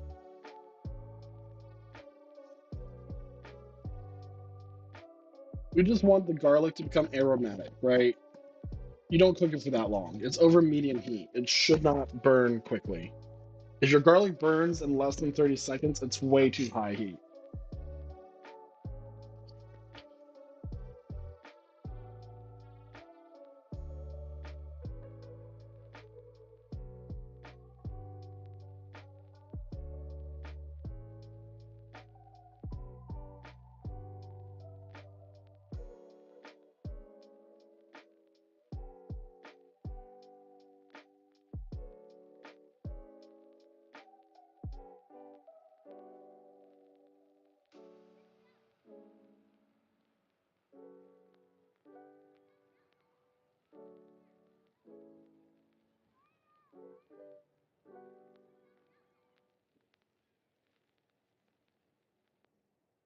Garlic is cooking over here in this little pot.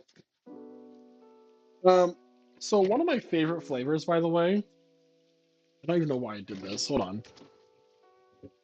Where are they? I put my entire measuring spoons, like all of them, into this just because there's one with a little bit of Dijon mustard, which I can just rinse off. Right? Like, there's no reason for me to put all of these through a dishwasher when I can just rinse off stuff with some hot water and soap.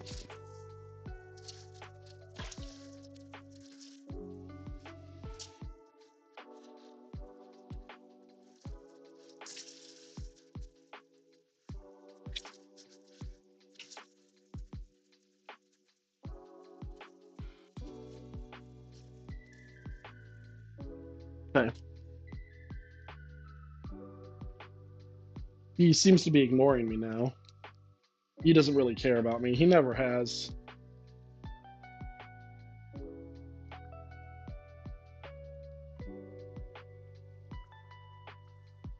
All right, so the garlic is like, it's not exactly where I want it to be, like toast wise. But I am gonna add my red pepper flakes now because once again, the Canadian hero. There we go.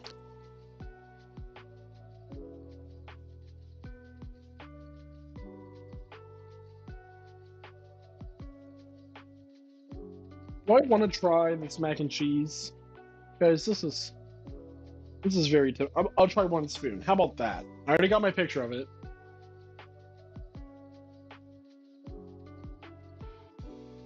All right, we'll just do one little.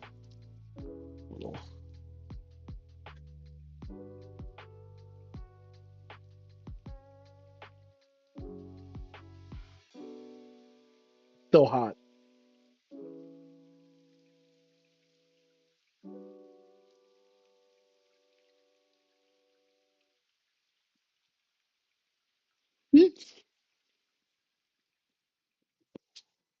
Oh,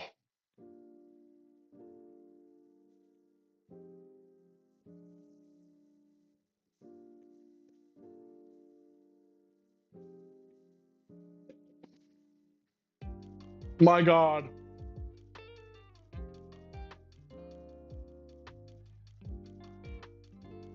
This is some marry me mac and cheese, y'all. Mmm.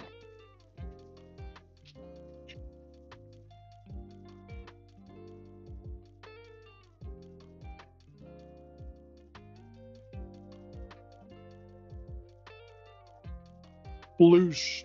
The sploosh.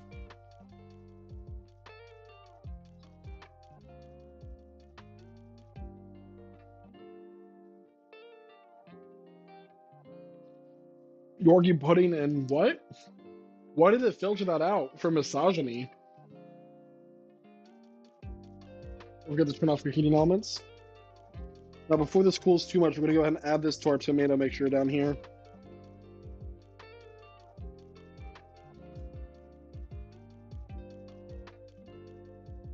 Remember, garlic is highly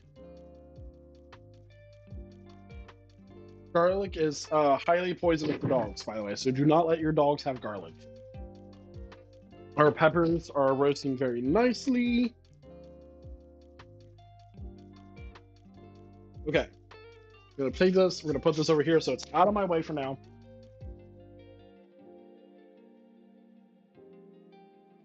Okay.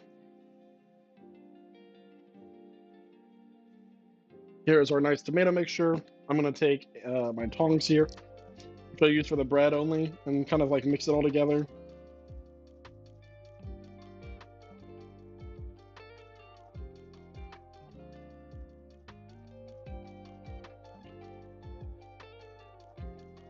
I'm gonna add in some dried basil because once again, I could not find fresh. Fresh basil, I know in my heart of hearts would be way better. I'm sorry to disappoint otherwise.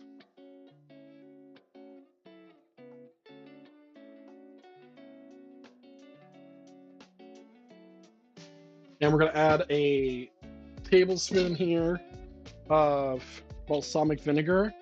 I'm sorry, not a tablespoon. a teaspoon. But I really, really like balsamic vinegar, so I'm gonna add 2 teaspoons. Like balsamic vinegar is one of my favorite things. Like I love dipping bread in olive oil and balsamic vinegar, which is another reason why I picked this recipe to begin with, right? Like that makes sense. This has balsamic vinegar, it has olive oil, garlic. Delicious. Like who wouldn't want that? I'm just gonna stir it all together now.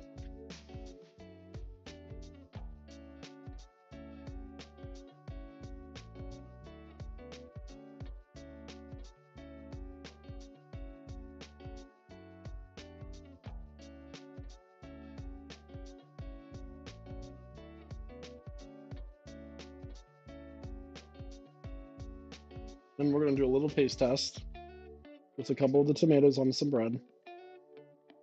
Okay.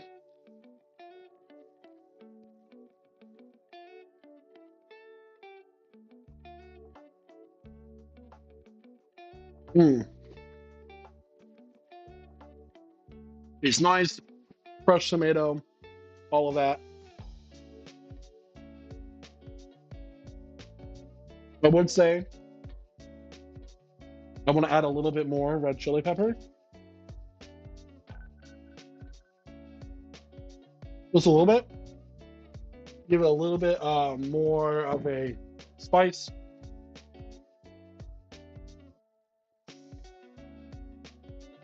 All right. We're gonna take our tomato mixture here. Add more basil as well.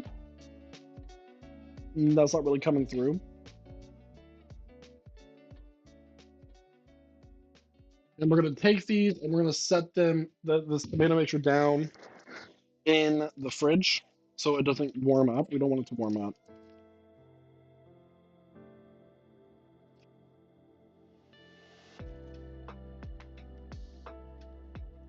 And we're gonna start making our meatballs.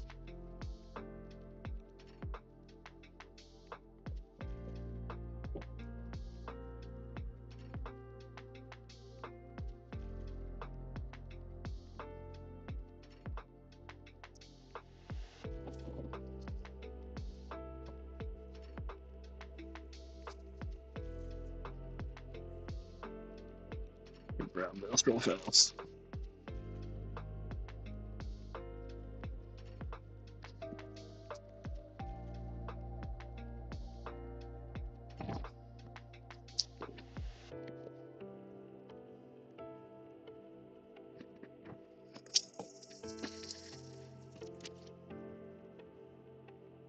Have I ever made pizza on stream? No, I have not. I could. There's a flatbread recipe in here, but the thing is that some of these recipes take too long to make. You have to be like conscious of how long some stuff takes, you know? 'Cause you only have like so much time.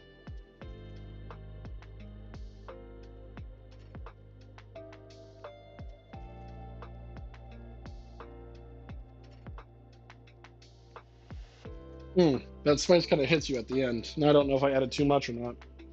All right, so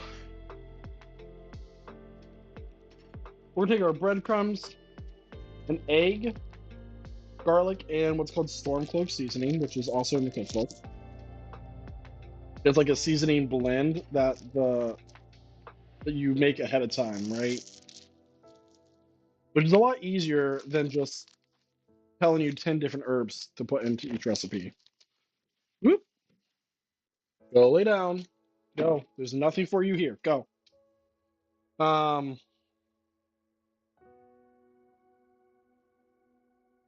we need one more clove of garlic, which I'm just gonna mince. It's fine. 1 pound of ground beef, or any protein you're choosing. I chose ground beef. You can do ground turkey. Some people do combinations of things. Doesn't matter.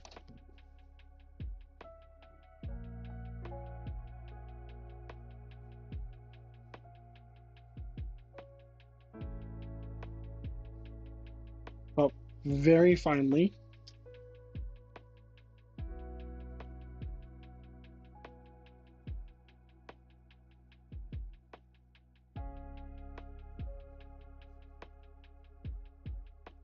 Almost caught my thumb there. It's okay. Don't need another sliced finger.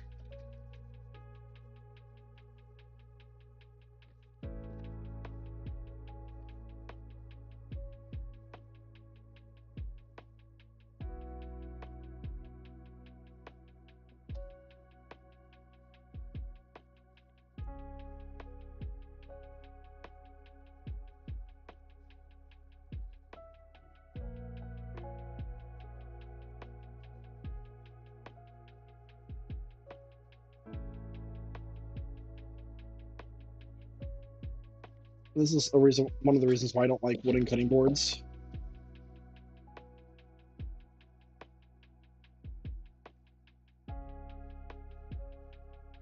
Your knife constantly gets stuck on like little snags and things that are here.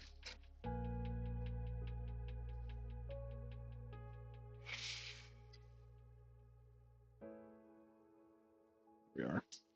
1 clove, minced garlic. Some Stormcloak seasoning, which I have pre-made up here. Which I'm just gonna dump some in. It has like fennel seeds and like other green herbs in it. So, oh, it's not the fact that the cutting board is moving, but yes, you can put a towel under cutting boards to stop them from moving. But that is a valid thing that you can do if your cutting board is moving. But since the cutting board is wooden, there's like all of these fine ridges that stop my knife. So I should just be able to slide it across really easily.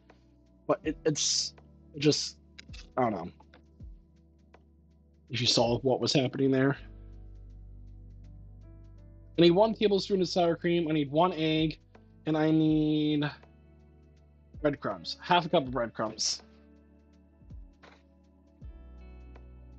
Oh. I'm going to show everybody a trick here. How to see if your eggs are bad.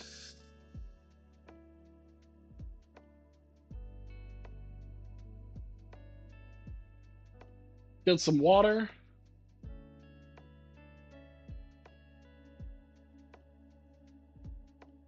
Put your egg in the water.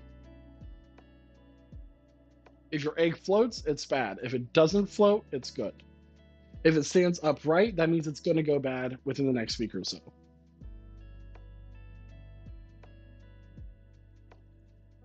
I'm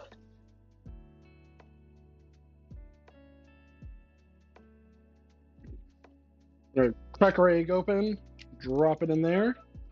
Yes, you just saw me do that with 1 hand.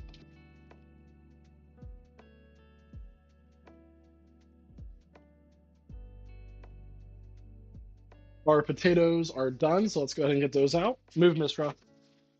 Mishra. Back on the bottom for her. Ooh. I really need to find my oven mitts. I don't know what happened to them. Leave those out for a second. Okay. Now we still need our half cup of breadcrumbs, right? So let's go get those. You love green herb? I don't smoke. Because I work for the government, so I can't smoke.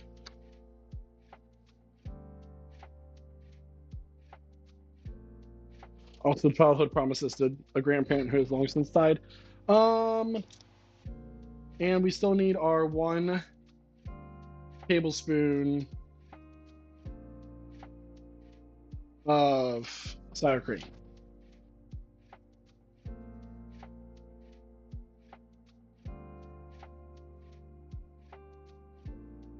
Phone arms can cook and crack an egg in 1 hand. Please tell me where you've been snatched up. I have not, actually. Believe it or not. Actually, it's about time I put my shirt back on as a fair warning to anybody. I actually got ghosted at the beginning of this month. Not the month, this week.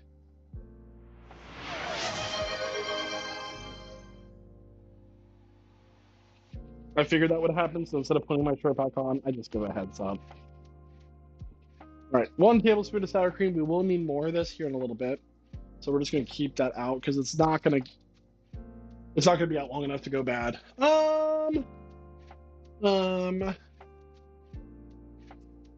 Well,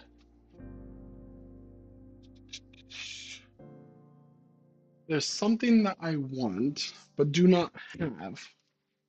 It's fine. We'll be fine. I'll just use one hand. So we're gonna mix this up with our hands, but you don't want to overwork your ground beef, right? Because that's how you get really tough, nasty meat.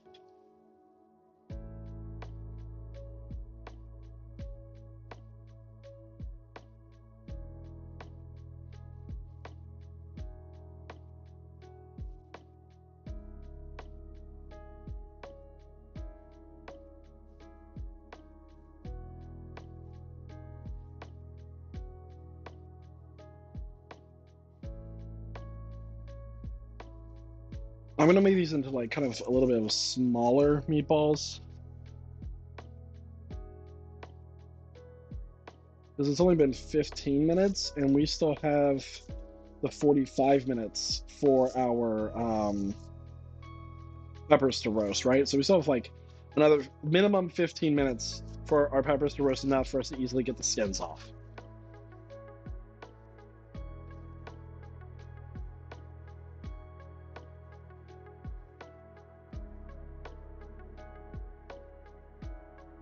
All right, well, that's a pretty good mixture of consistency, I would say. Wash my hands.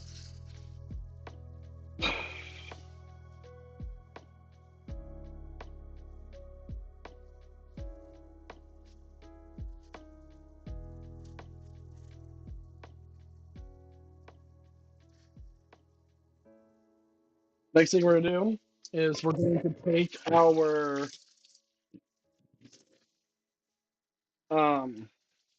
kettle here. And we're gonna get some hot water. I'm gonna double up on the sauce, so I'm going to get 2 cups of hot water going in there, because it needs to be boiling. And we're gonna start setting up our casserole dish with our meatballs and potatoes. So there's a few things I gotta do here. First and foremost, get our water.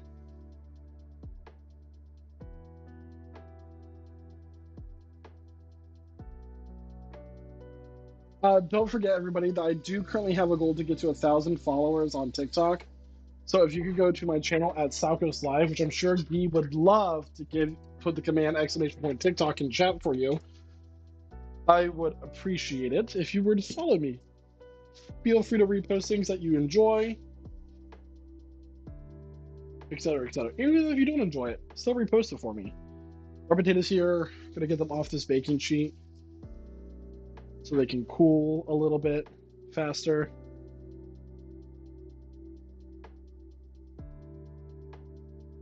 You know, I do work out my legs a lot just so I can crack someone's head like an egg. Oh. Okay.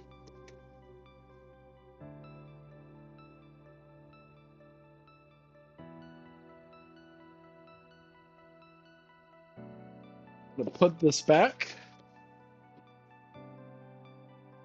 And we're gonna prep the bowl for our sauce. We're gonna take this small mixing bowl.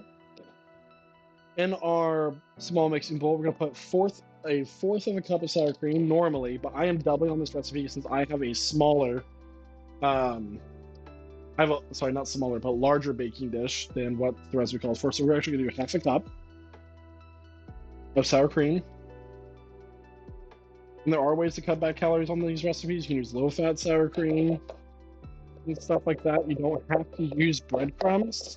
You can shred up cornflakes, non-frosted cornflakes. These are pro tips, everybody. I don't really like sour cream by itself, but I think it's a really good thing to put into dishes to give a little bit more tang to the flavor. But by itself, no thank you. Like I saw a Daisy sour cream commercial where a woman just straight up dips a strawberry in sour cream and then eats it.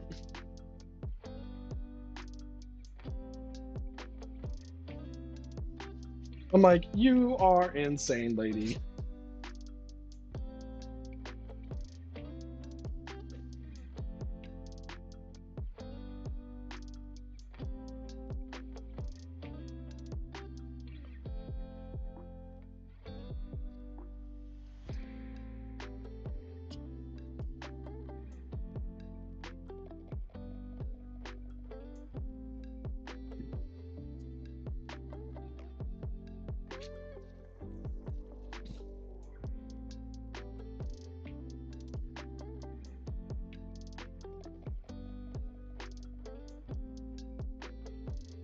There's 2 to 3 tablespoons, so I'm doing like about 6 here.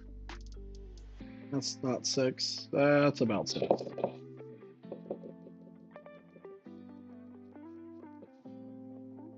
And we can use this tomato paste to make a low-calorie sauce using cottage cheese later. So I'm gonna put that in my fridge.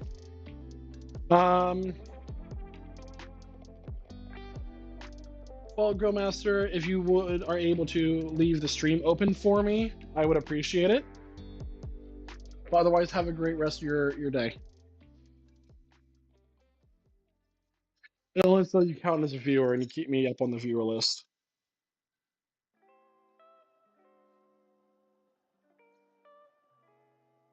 All right. Let's start slicing up our potatoes. Fun fact, when I was a little bit younger than I am now, not too young, but during the pandemic, I got this recipe book and I cooked dinner for the first dinner with my boyfriend at the time and my first roommate ever. I made this recipe, this meatball bake.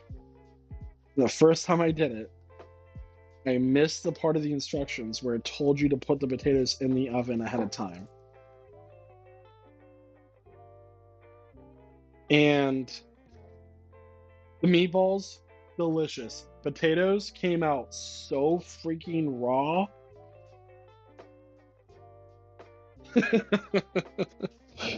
It was not the best flavor you could imagine.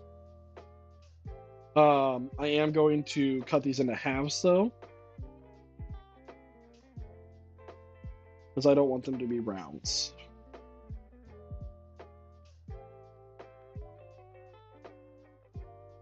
By the way, everybody talks about like, oh, I can't lose weight. I love potatoes too much. Yeah, I love potatoes too. You don't need to not eat potatoes in order to lose weight. Potatoes are actually quite nutritious, and they're not as high of calories as you might think. You know what gets you when you eat potatoes? The sauces. All that ketchup you put on them, that butter, that's what gets you when you eat potatoes. Otherwise, potatoes are so freaking good. And you can just like, cut them up into little wedges and put them in an air fryer for a little bit, get them nice and toasty. And then just a little bit of light mayo, which is still calorie dense. So, be careful with how much you use, but then mix some like black pepper, some garlic, and some sriracha in there. Man, anything that's really a vinegar-based sauce, though, Tabasco, Frank's Red Hot, most buffalo sauces are going to be near 0 calories. And trust me, it's good. So, cutting this one now. My cutting board's getting a little bit crowded, but whatever. My pot is getting to the point where it's going to be boiling, so it's fine.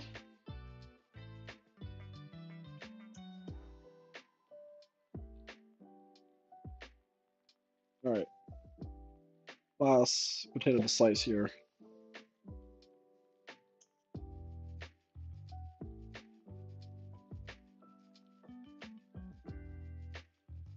You know what killer I absolutely cannot stand in this Skull Merchant? I completely hate it. Like, I hate it so much when survivors give up during games. But against Skull Merchant, I understand. I cannot stand that killer.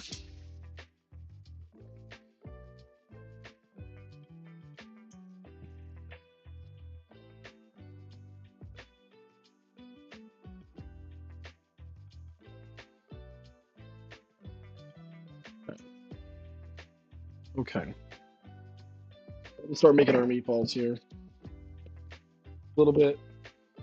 They're not going to be large meatballs because this is a large dish and I need them to be easily covered up by the sauce. The recipe calls for a casserole dish, which I do not own. I forgot last time I made this. I'm like, oh yeah, I have a dish to make these. I forgot that the last time I made these, um, I actually doubled the recipe. So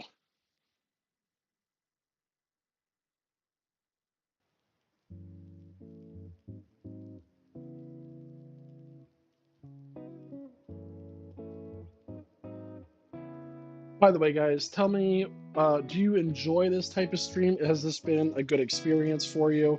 Is there anything you want me to improve on or change? This is one of my favorite streams, and I want it to be successful, which I understand takes feedback. So it is important that you're honest with me if you say what you think about it.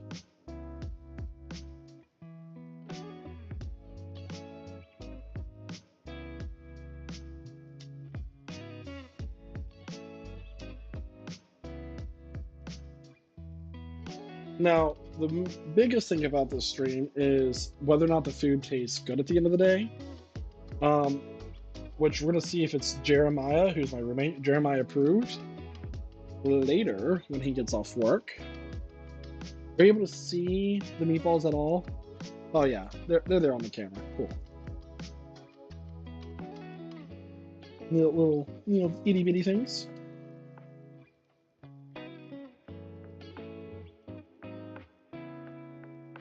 These are like good sized meatballs for like a pasta sauce or for some spagoot. You know.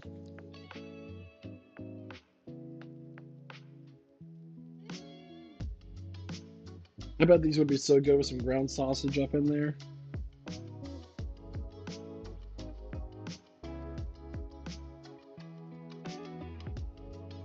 All right, so what we need to start doing is like layering this. So meatball, potato, boom. Meatball, potato. Let's do 2 potatoes. Stop. Do 2 potatoes there. Okay. Meatball, potato, potatoes, potatoes. And then we're going to switch here to potatoes, then meatball.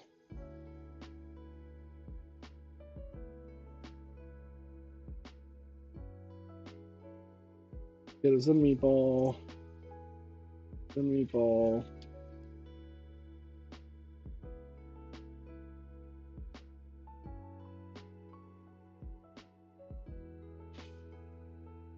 Potatoes, then meatball. Potatoes. Meatball. It's a pretty thick one, so I'll just put one there.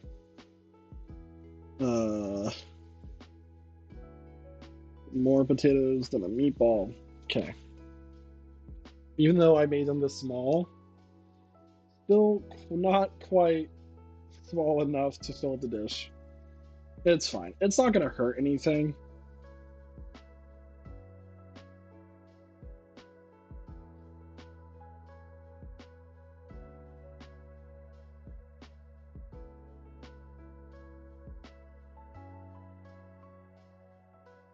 Oops, I messed up there. Potato.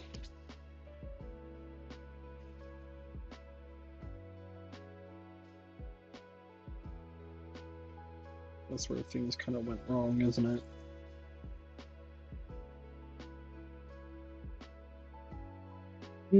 Not as bad as I thought it was going to be, actually.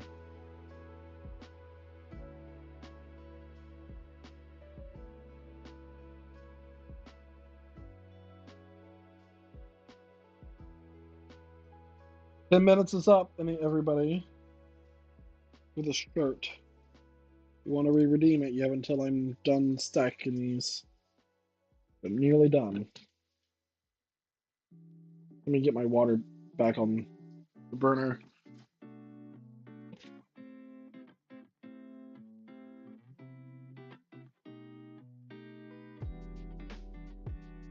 All right. Not terrible. Honestly. I'm just going to be a little short here at the end, but pretty good overall, I would say. Nope. Should be good.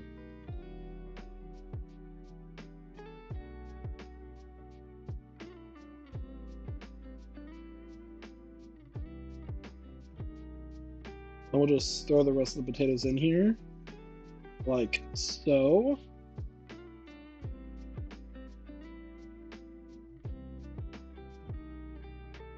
Let me wash my hands.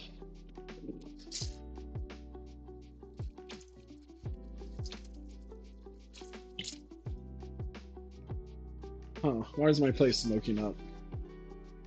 It shouldn't be. There's not really anything to smoke. Like, the correct burners were off and everything, so. Alright.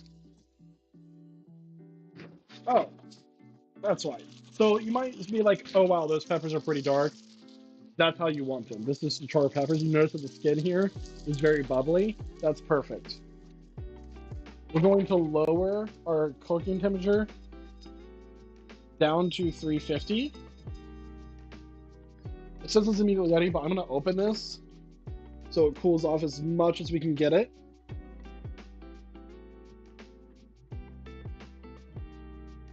And easy to bake for about 25 minutes. Okay, Google, cancel all my timers. And our potatoes have like deflated. Our peppers have like deflated. That's fine. I'm gonna do something really smart here, or what I think is really smart. Hopefully.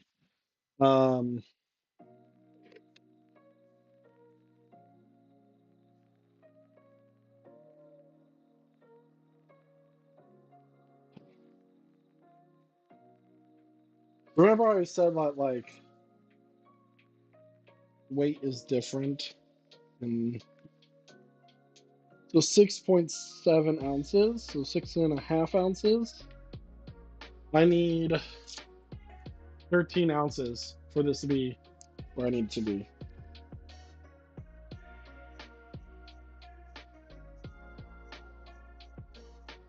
All right.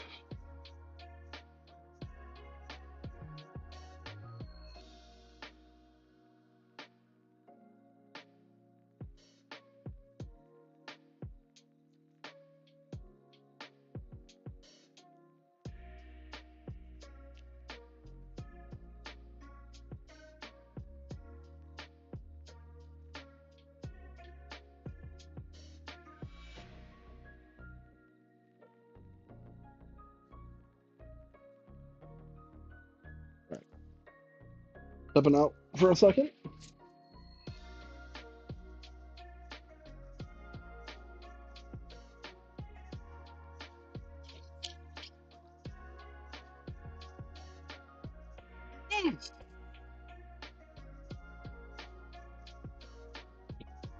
The water is boiling. That's great.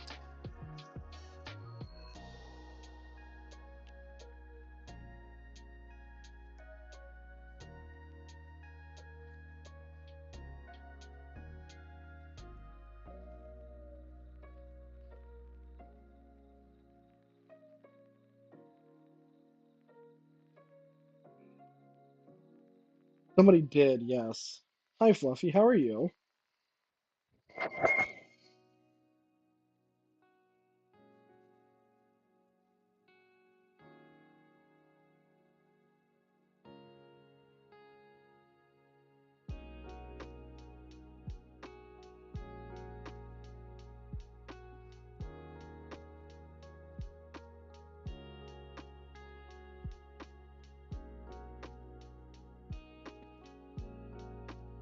So we added our 2 cups of boiling water to our sour cream and tomato paste mixture, and we're just going to stir it here until it incorporates as much as we can get it. A whisk would probably be better, but you know, here we are.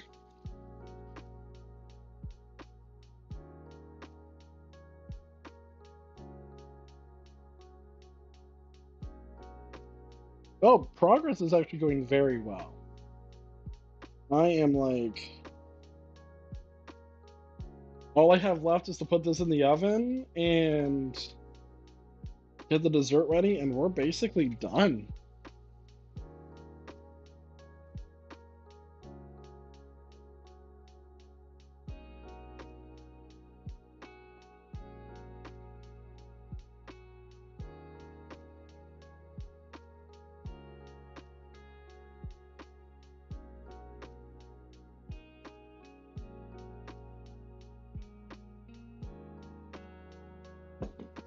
So we have our meatballs here. We're gonna pour this over them.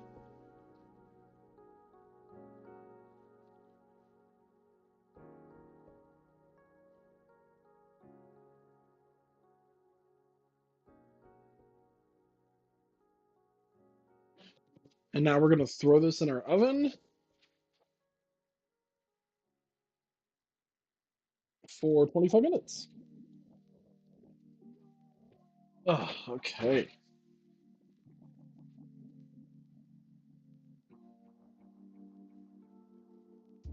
So, next up, to finish the bruschetta,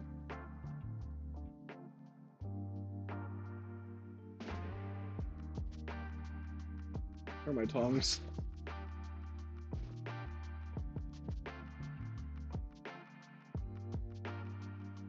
Ooh.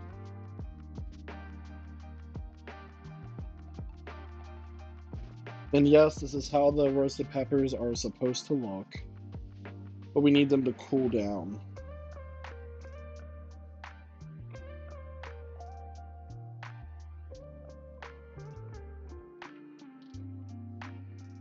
All right. With that, we can now put away the cookbook for the Champions Meatball Bake and the Pyro Bruschetta. We have one more recipe, and we haven't done anything for it yet. So let's get that started. And for this one, I am going to sit down. We'll see why in a second.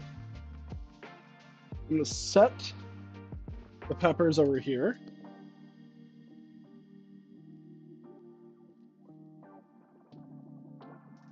Give ourselves a little wipe here on the table.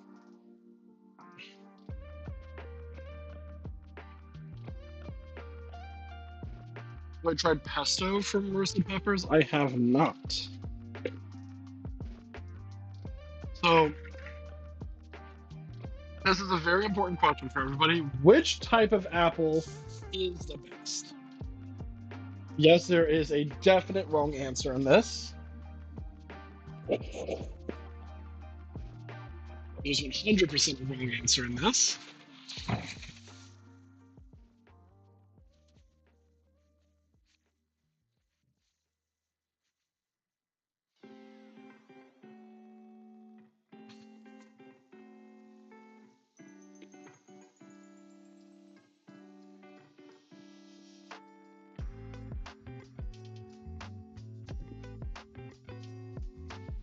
Granny Smith apples? Yes, we have Granny Smith apples. And they are. You think that they're the best for baking? Okay.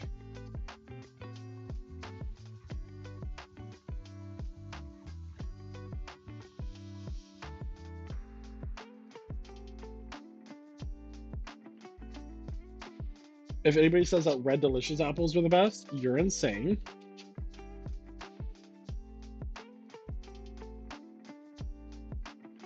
That is the wrong answer.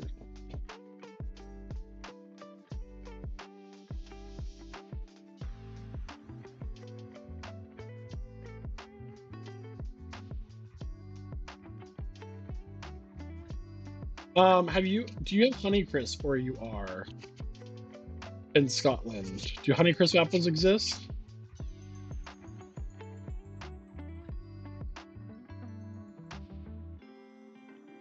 The peeler's not that sharp anymore. I probably just need to get a new one.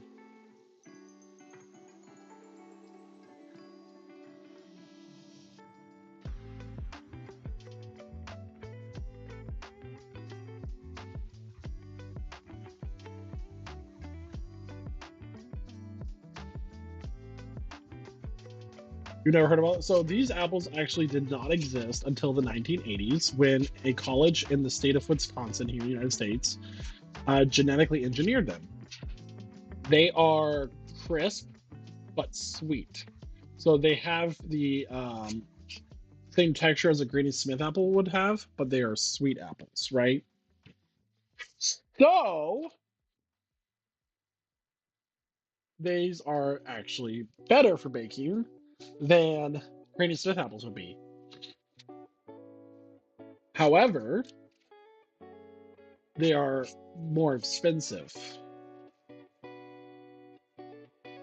But whenever these are in season at the local apple orchards, oh, I go and I pick so many of these.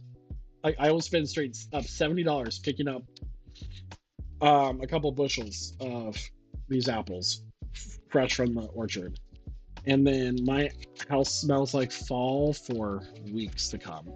Because if you pick an apple fresh from an orchard, right? You dry store them, they're good for several weeks versus if you buy them at the grocery store. The smoke in the air has got my nose all stuffed up suddenly. Sucks.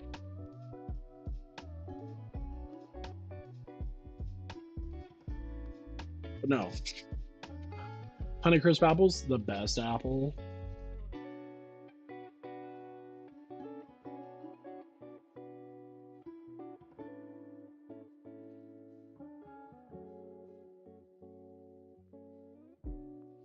It's okay if these apples turn a little bit brown. We're just gonna cut them up and put them up. GMO, GMOs aren't bad.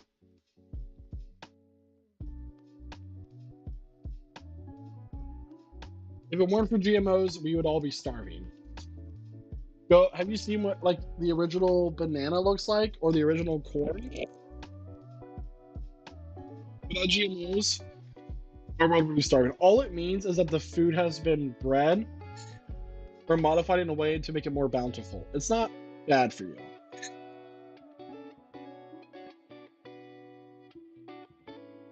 There is a few things on when social media has become a thing.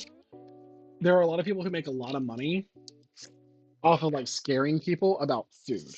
There's this guy called like it's Bobby something on TikTok, and all he does is like go, oh, like the people who walk through a grocery store instead of straight up like read labels from food and tell you, oh, this long chemical name is deadly, without like the science to back it up, or with like sure, some things on those labels might be deadly if you ate 100,000 of that item in like a very short setting, but who's going to eat 100,000 servings of cereal in a day?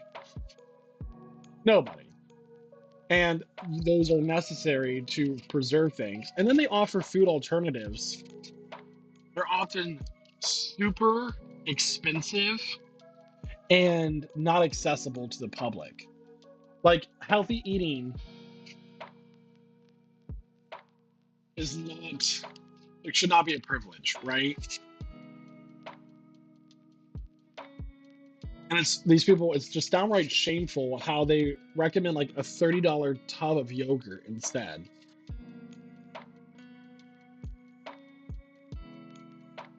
Oh, which they get paid for, by the way. Like they often are sponsored by or paid to say those things, or they have like stock shares and things. It's just straight up wrong.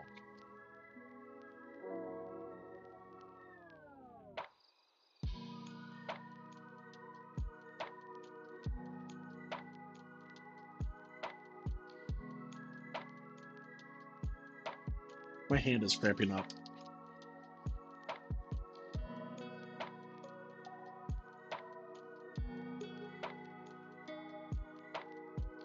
I absolutely love apples. This is another food thing that I get memories of because I'm almost 30, right? I'm old. Um, like memories of me getting an apple from the fruit basket at my grandparents' house and like sitting there watching my grandma peel it for me because I was a kid and I didn't like apple peels.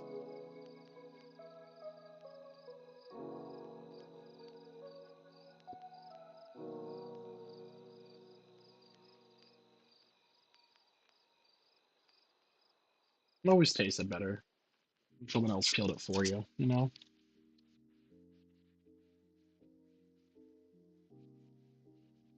So you could peel an apple with a knife and have it the rind come out in one whole spiral piece.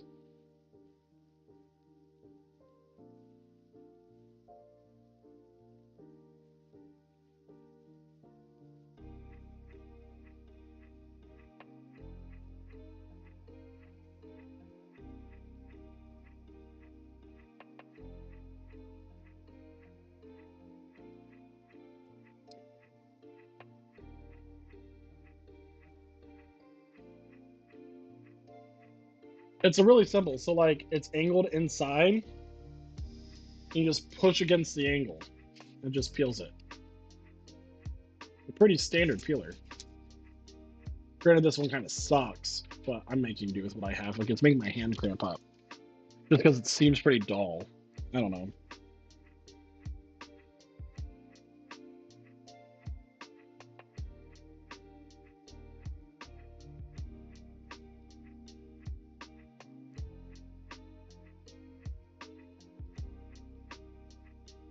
May a mouse never leave your pantry with a tear in its eye.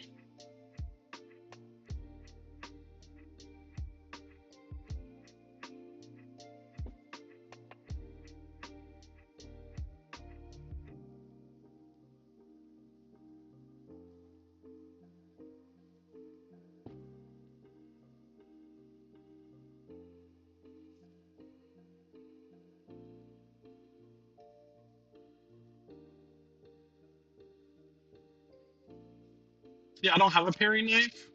I mean, I do. It's not sharp. I need to go buy a whetstone for my knives. Because the paring knife is from my old knife set. I threw away the majority of them because they all sucked at that point. The last apple, by the way.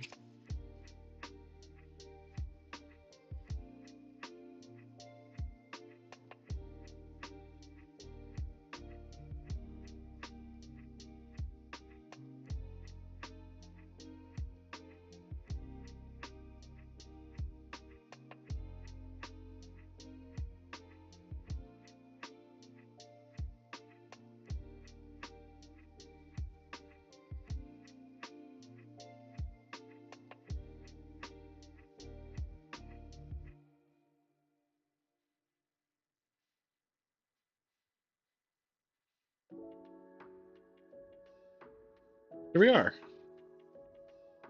Some peeled Honeycrisp apples, everybody. That would have killed my bath.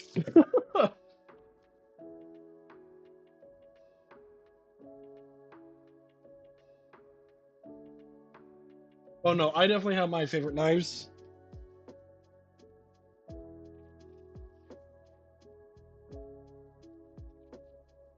You're not a proper cook if you don't have your favorite knives.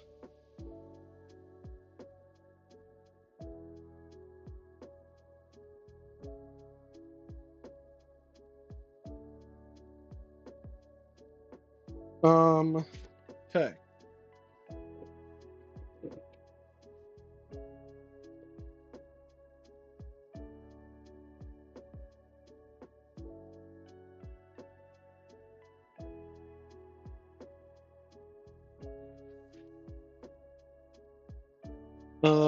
Where did it go?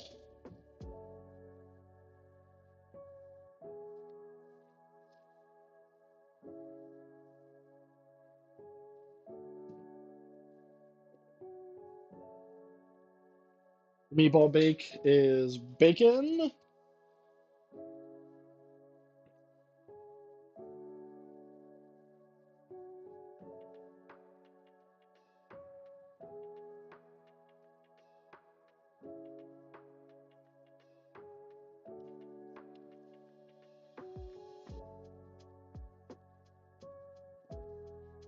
Here's Mr.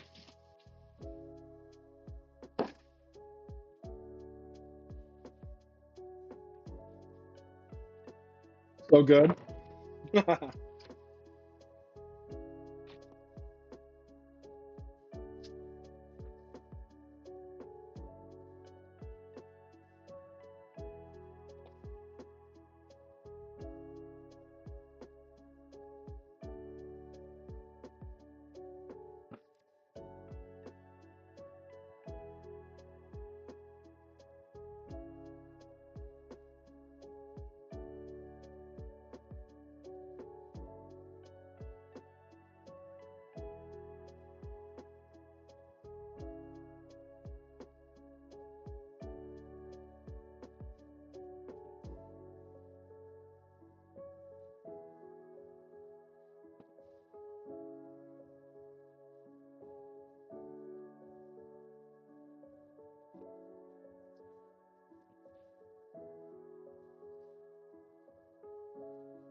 All right, we have our apples. This was the most intensive part of the dessert, by the way, was peeling the apples.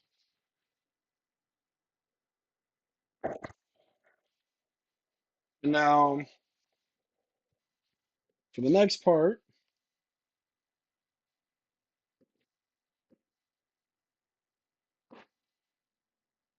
I'm just gonna cut it down into chunks. No real.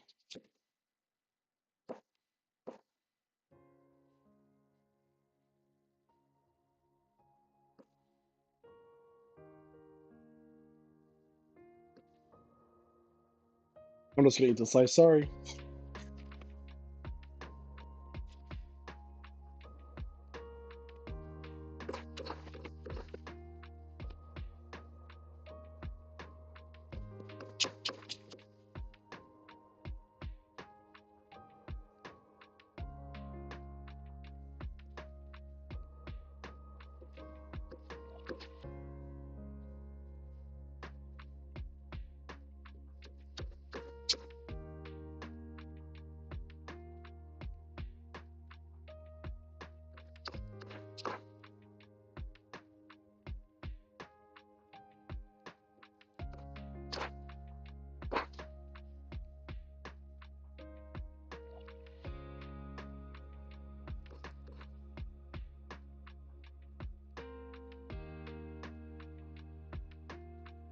I could put a towel under my cutting board, but it's fine.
Let's try something out here. Oh no, they got all separated.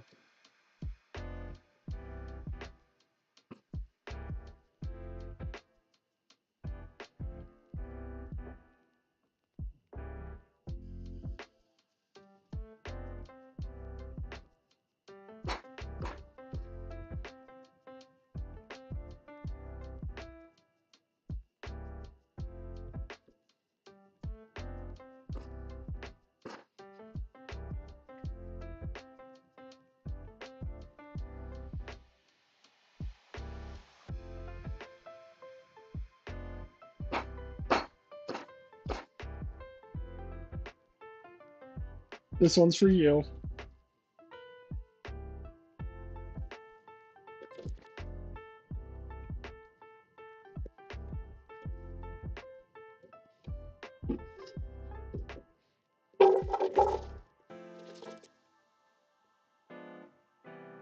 We need 1/3 cup of sugar, 3/4 cup of water.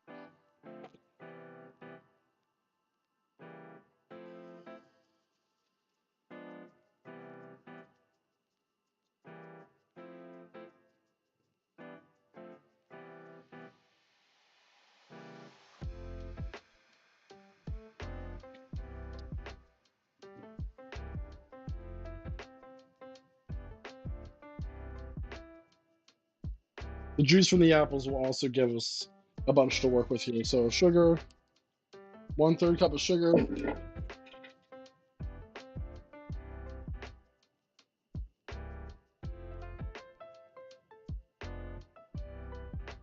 then 3/4 cup of water.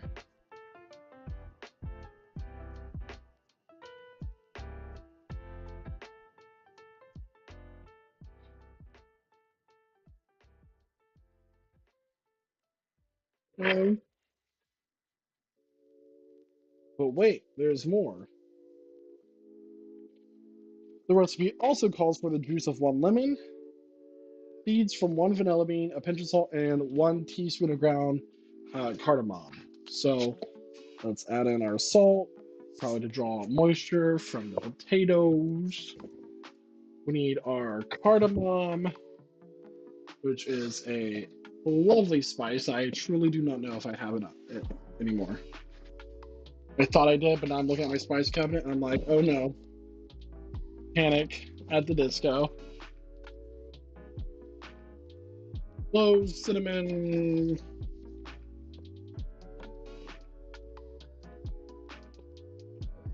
But no cardamom. Probably used the last of it when I made my pumpkin bread for Thanksgiving. Which is fine. We can make do with what we have.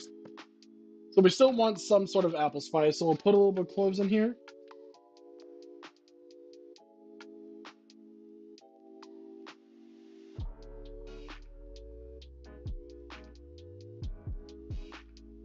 Pumpkin bread sounds delicious. It is. It's super good. We don't want to add any ginger because we're already getting ginger from the ginger snap cookies we're adding in there. And then we don't need to add any vanilla extract because we have vanilla bean seeds we're throwing in there. However, I would absolutely love. All right, I need somebody to buy me a spice rack organizer. I would love you.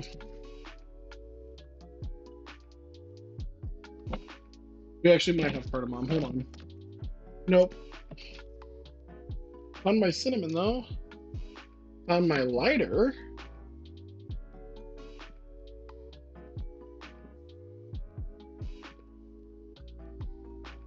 Mustard and celery seed. That wouldn't be very good in that, would it?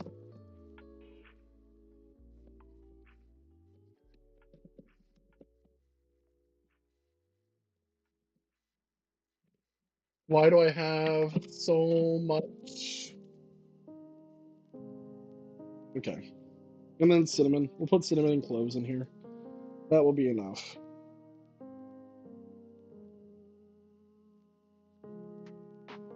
This is the apple parfait, correct. Now, if you've never worked with vanilla bean before, I highly advise you to be cautious. It's highly poisonous. Just kidding. It's just kind of annoying to work with. So what we do, it says scrape the seeds from 1 vanilla bean. And the way to do this is that you're gonna take a small knife, even if it is a crappy one. You're gonna cut it down the middle, straight down the middle if you can. Open it up without puncturing the knife all the way through. You just want to open up one side. And you're going to open up the bean, like so. Look at all those little seeds. That's all vanilla bean seeds. Look at that. Be careful, your fingers will smell like the Pillsbury Doughboy's butthole after you're done with this. There's all that. You're gonna take your knife, you're gonna run it down the beanstalk.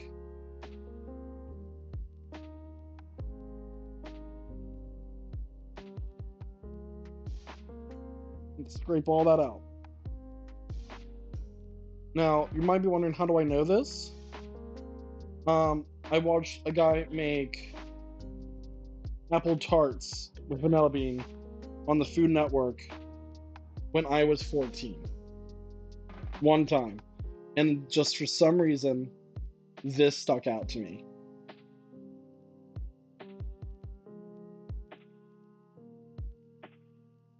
But also, the reason why I told you to be careful is that vanilla bean is an extremely strong flavor. And if you're not careful with it, it will overpower everything you do in your dish. So when this recipe calls for one whole vanilla beanstalk, it makes me a little bit nervous, I'll be honest. Now, I am going to keep these stalks because I'm just going to throw them in with the apples while they're stewing. And whatever like leftover seed is there will come out. And then just, it's like bay leaves. It's like the bay leaves of baking. That's the best way I can put it. Right? They look like a bunch of little eggs.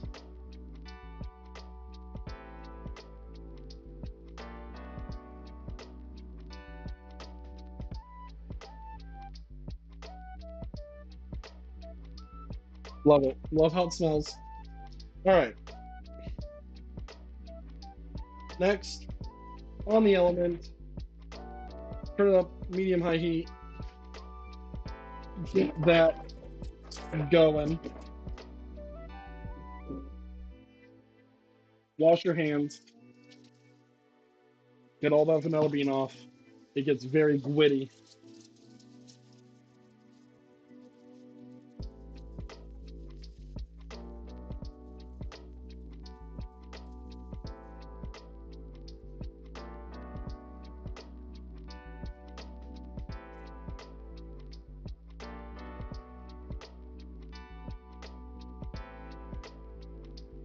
Let's check on our meatballs real fast. Okay, Google, how much longer on my timer?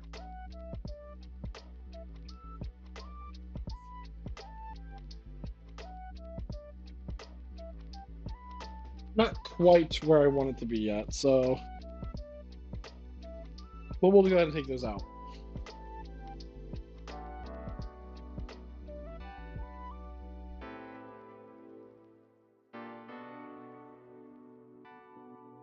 So our meatball bake appears to be done. Let me just take the temperature with one of my fingers. Not as hot.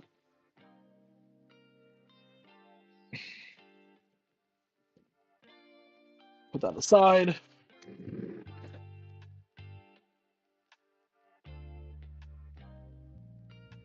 All right. Take our dessert knives aside. Bring back this cutting board. And we're going to start getting the skin off of our peppers here. But you can just literally pull it off.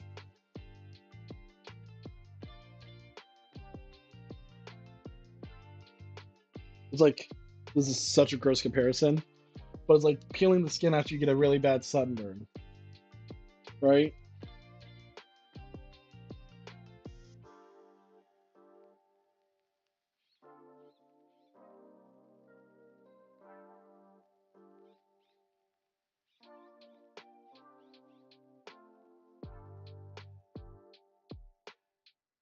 But it's so satisfying to do.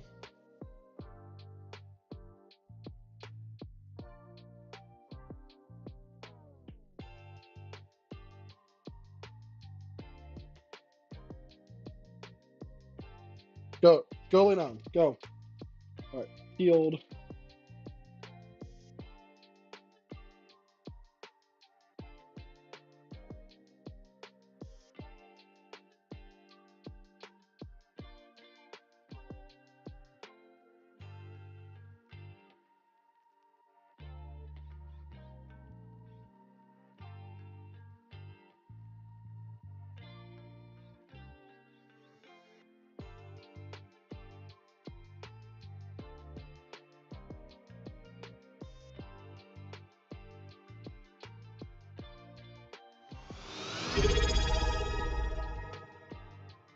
Yo, thank you so much for the subscription. I appreciate it.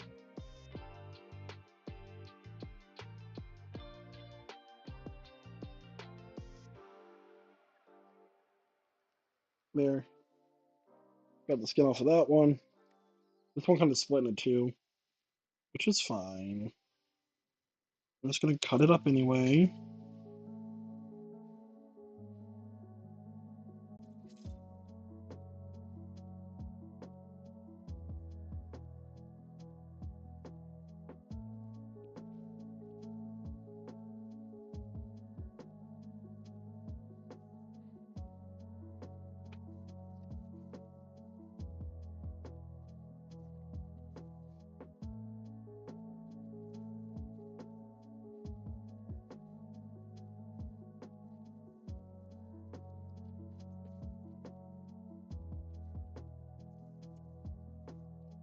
Smells delicious.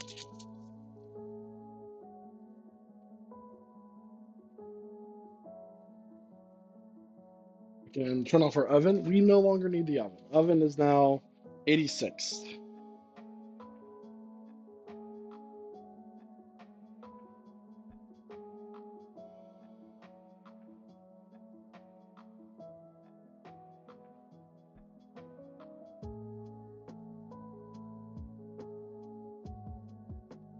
We're cutting these into little strips.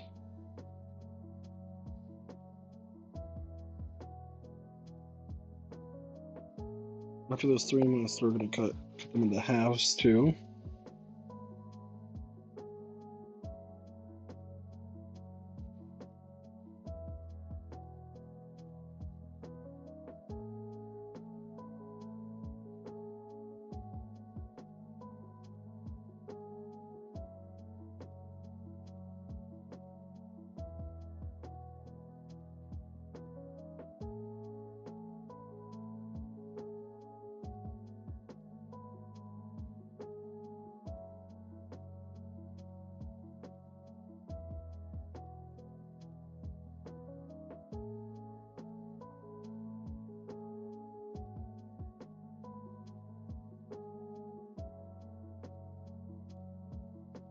We just have our little mound of peppers.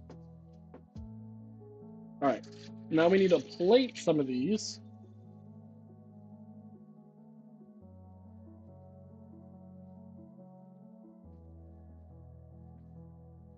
Or a picture.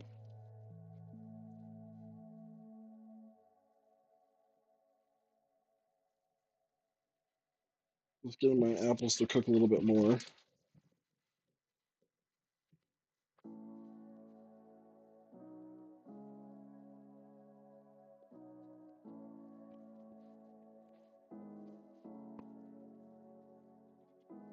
You're so good. Okay, get. Oh.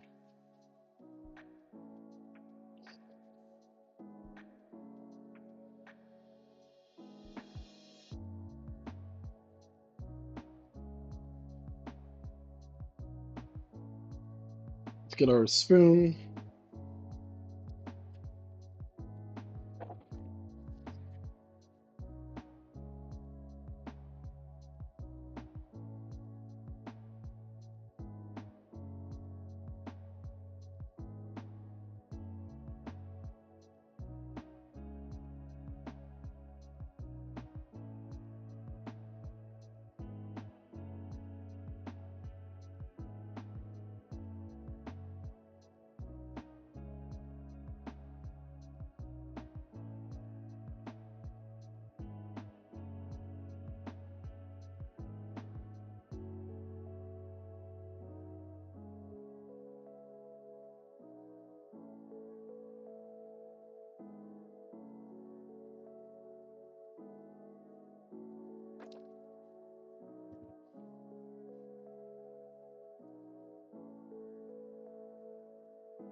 Thank you so much for the hydrate reminder.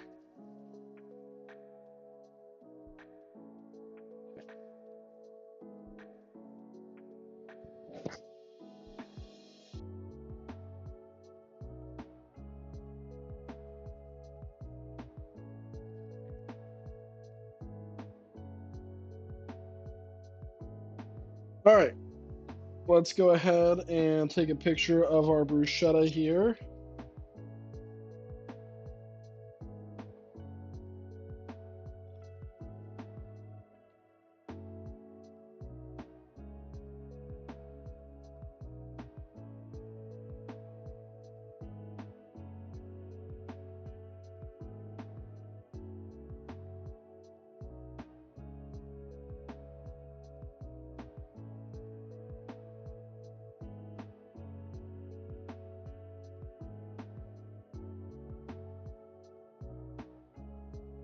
Our apples are cooking down wonderfully. At this point, I am going to start fishing out the 3 vanilla bean stalks I have in here. Slowly but surely. Dropped one. There's stalk number 1.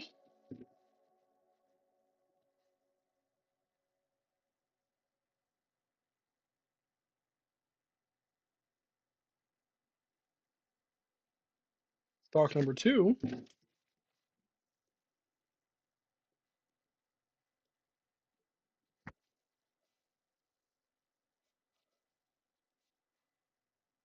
And oh, there's stalk number 3.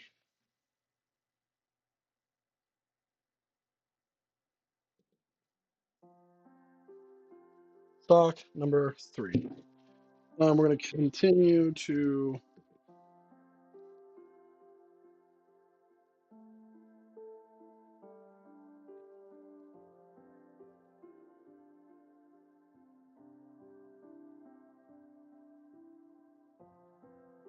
Let's go ahead and try our bruschetta.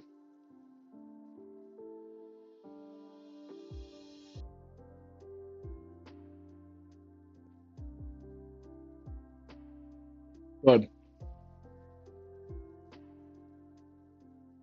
Tastes nice, fresh.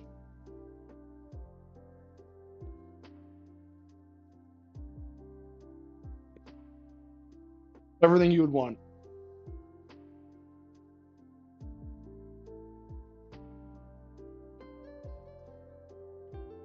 Uploading a couple pictures to the Discord now.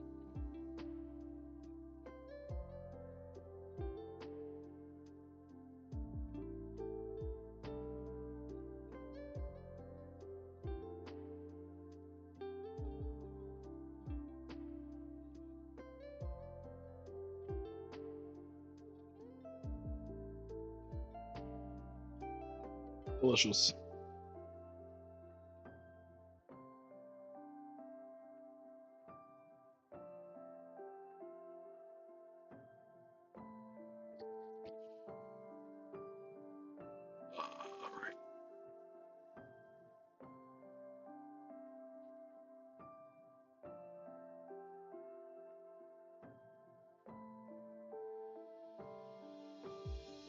So, I don't want to plate the rest of the bruschetta quite yet, because we do have a short break here that I need to take up. So, I'm waiting for these apples to finish stewing so I can blend them up, they're getting there.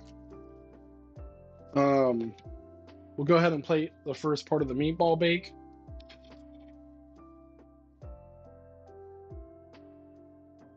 Go ahead and rinse these off.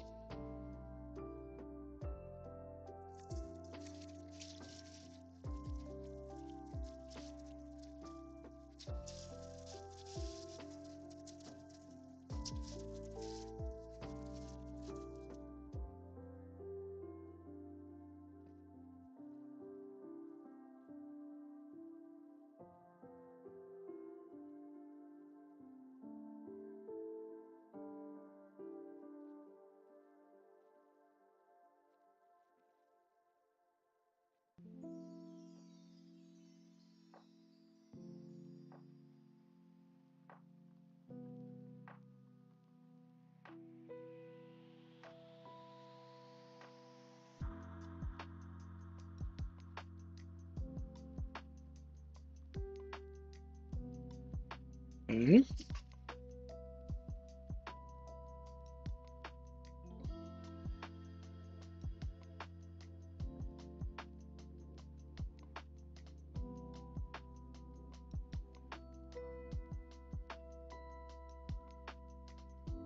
isn't sitting up quite how I want it to. There. That's a lot better.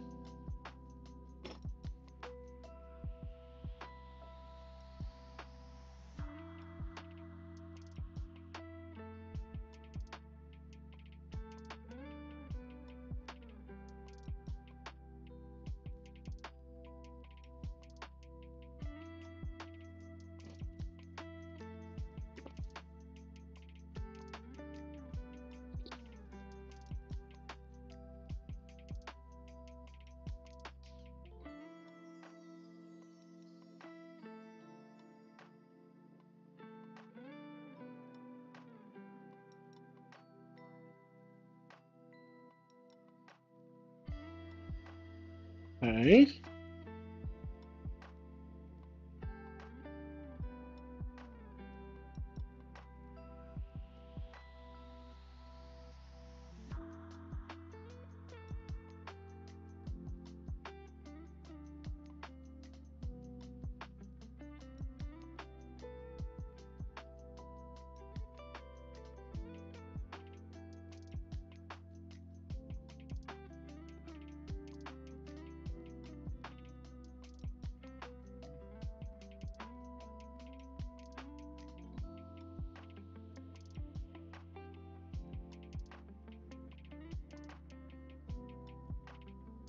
And then just a bit of the seasoning around the plate.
Nice.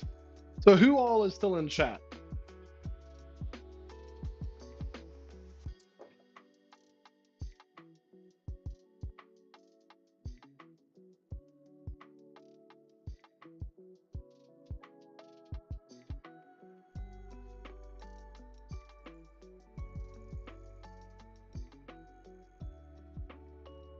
Man.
The fruits of our labor today.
So instead of worrying about the plating where we put the pepper on top like this, which is great, wonderful presentation, I'm just going to throw all of the peppers I caught up into the actual bruschetta mix so I can put it in the fridge.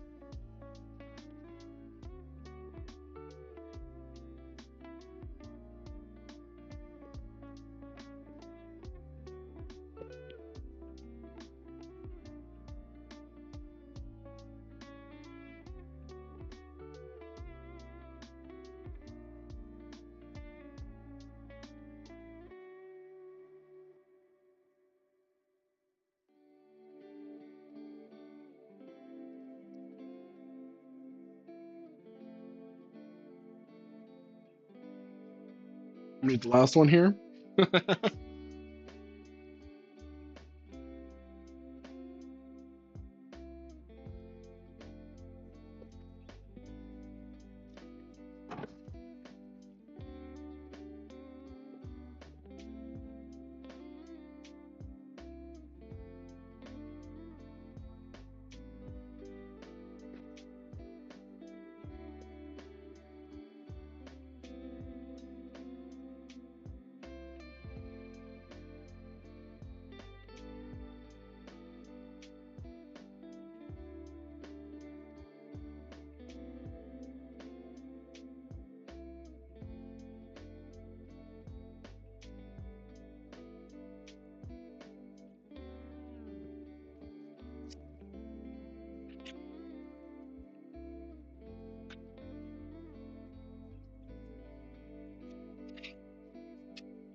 All right, so let's go ahead and put that in the fridge.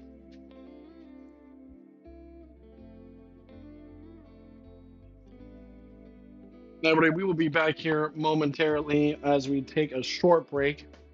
And when we come back, we're going to make our dessert.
Okay, and we're back.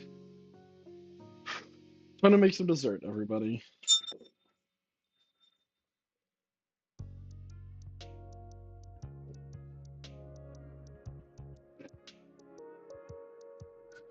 So let's go ahead and do that. We have our apples here that are completely. You want me to turn off the camera for you?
I am here, everybody. Just give me a second.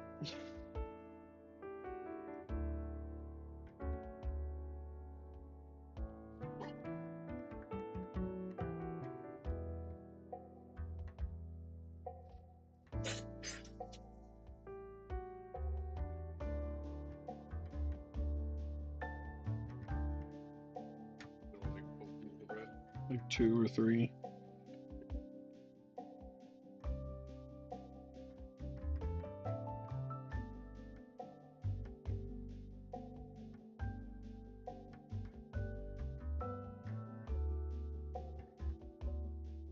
There we go.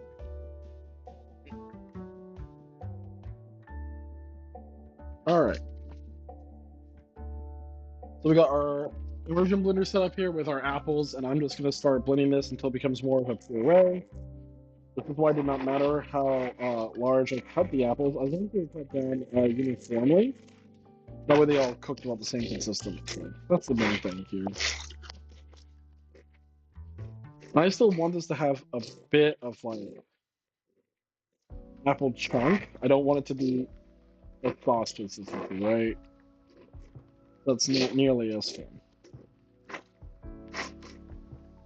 But basically what we did make here was the starts of an applesauce. You can just take the apples here, puree them, and that would be all you need to make an applesauce. Homemade. Have a kid that's constipated? Applesauce. That's golden advice. That is golden advice I just gave you right there. If you're in chat, say hi. Okay, apples pureed. Next thing we gotta do is crumble some cookies.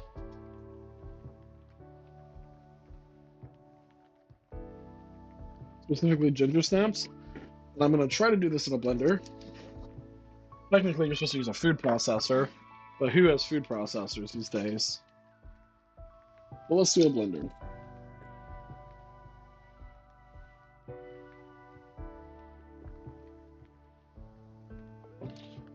And we'll do it over here. It's not going to stretch all the way down to where the outlet is next to my table.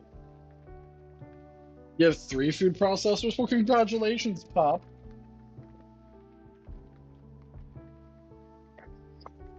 Also, hi. So we're just doing a little bit at a time. But, you know, generic ginger snap cookies, because I could not... I've never had a ginger snap. And now I know why. Jesus, like a consistency of a dog biscuit. But I'm sure it's going to be great for what we're doing.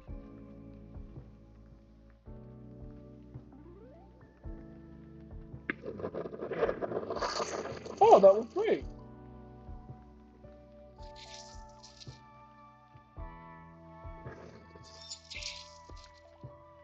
Oh, that was wonderful. That's exactly what I needed it to do. Let's get a container to put these in.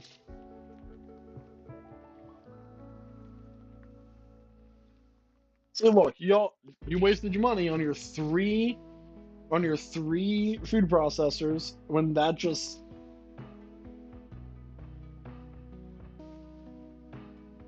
Yes, the meatballs do have a creamy texture. But do you like them? That's the important thing. Alright, let's just see how this goes.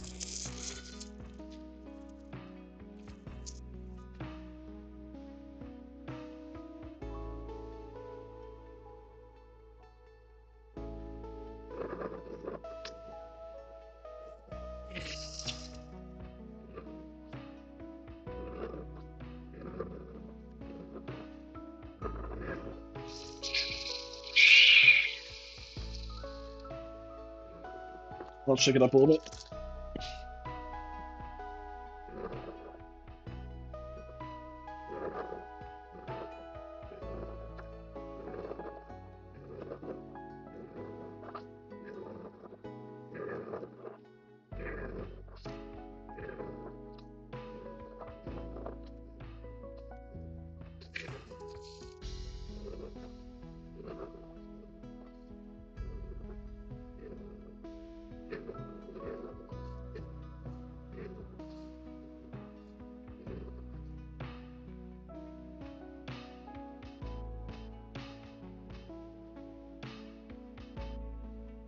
Oh, I just got ginger snaps all over my table.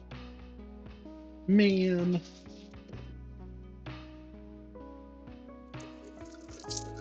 Put the last bit of the cookie in there, because why not?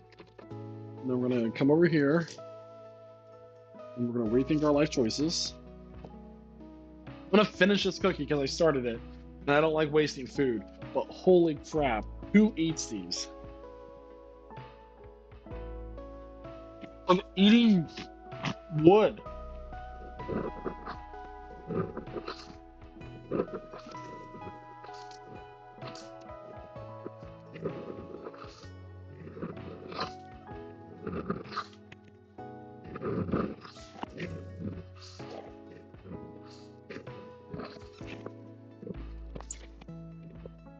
And it like burns my throat to swallow it. It's like the cookie gave me chlamydia.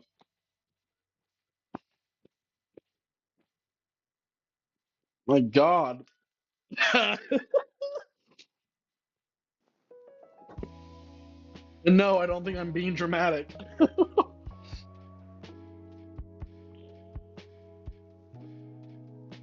Dog does not need food, by the way.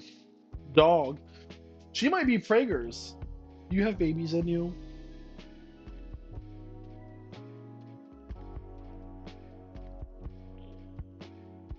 All right.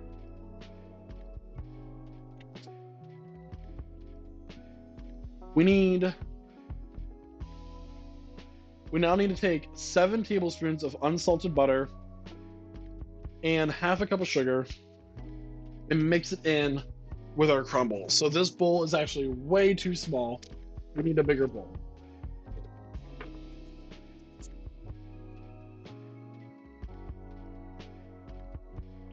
So we have our ginger sand here.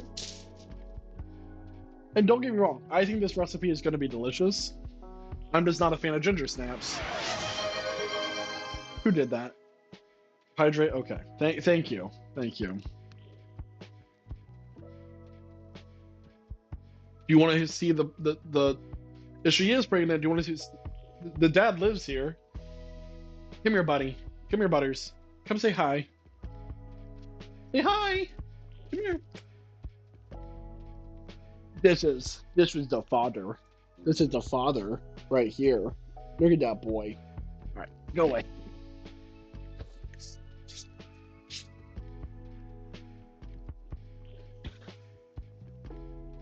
Go lay down. How much sugar? I got distracted. Stop distracting me. A 4th cup of sugar.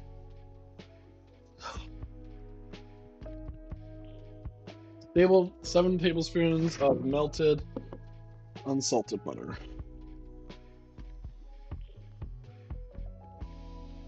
There's that. This is, in fact, 1 tablespoon of butter. So I'll put that in a bowl.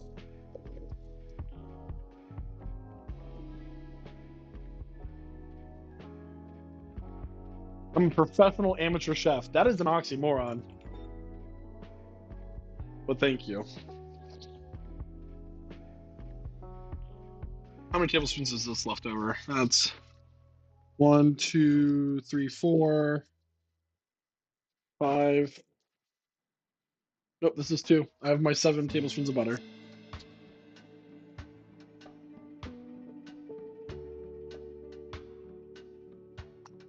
All right.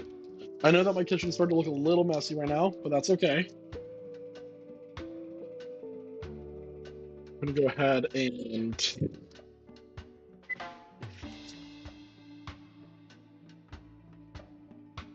all right. So, you might be wondering, why do I have this mixing bowl? Because we have to make whipped cream. And the whipped cream, we need some sugar, some vanilla extract, and the heavy cream. Has anyone here ever made whipped cream before? I'm about to show you how.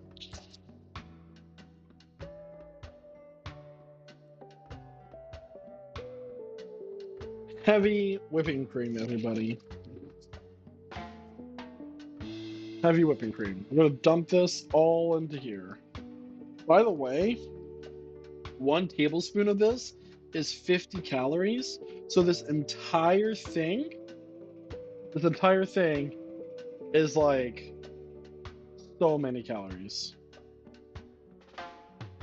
Whipped cream, you put it on top of pies and hot chocolate. You never have whipped cream before? Heavy whipping cream is just milk with all the cream in it. Like, you've never had cream? I know you've been creamed before, so don't sit there and say you haven't.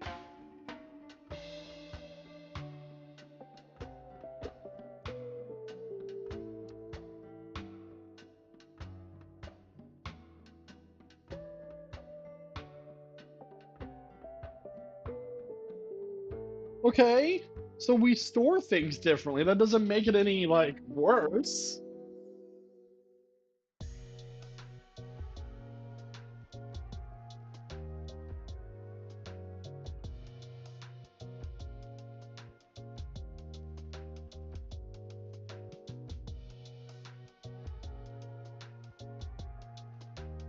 We're gonna add in our sugar, but we don't want to add too much sugar, because if you add too much sugar, that's how you get peaks that don't form. We just want it to be a little sweet. We're not getting our sweetness from the whipped cream. Okay. Now, vanilla, we're going to add vanilla to this, but not too much. And this is going to be the most lengthy process ever. And then we want it to firm up. In order to get your whipped cream to stiffen and keep those peaks. Yes, keep those peaks, honey. We're gonna need cream of tartar. I could have sworn that I already possess. But if not, whatever. We will make do with what we have because I have another for it. I know I had cream of tartar. Where did it go? Whatever. Let's start with this. Let's get the camera closer so y'all can see what's really going on in here. Whoop.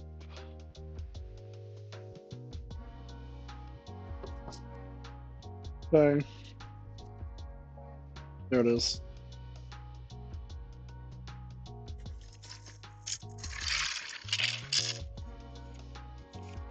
It'd be a lot easier if I had a stand mixer, but I don't have enough subscribers to pay for a stand mixer.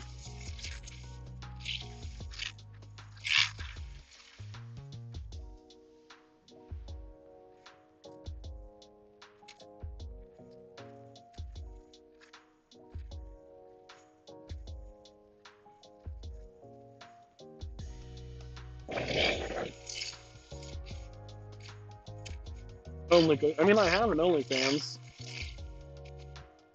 and a Twitter. Consider subscribing.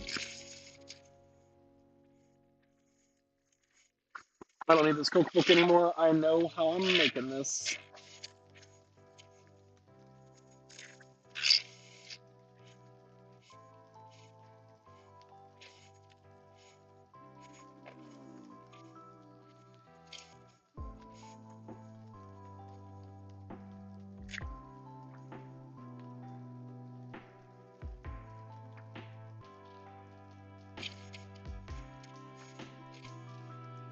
As you can see, it's already starting to keep the. It's already starting to form peaks. See how like it doesn't immediately move back once I move it out? It does rather quickly, but not quickly enough.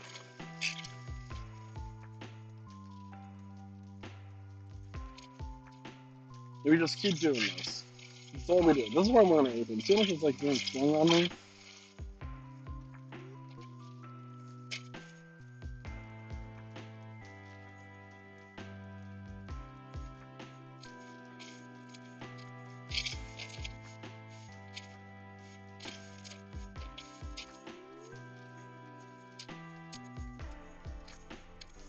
Bye. Who else we got in chat today? I'm going to be calling some people out.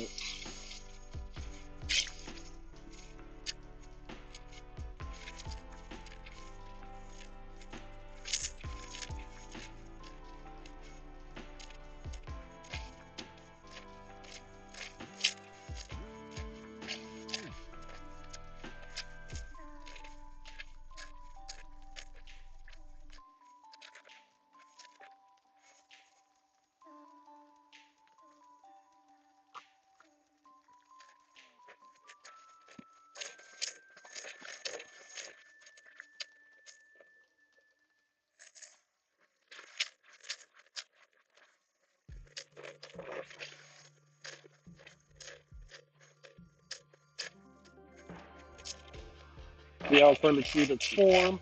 These are still not stiff peaks. We want to keep going.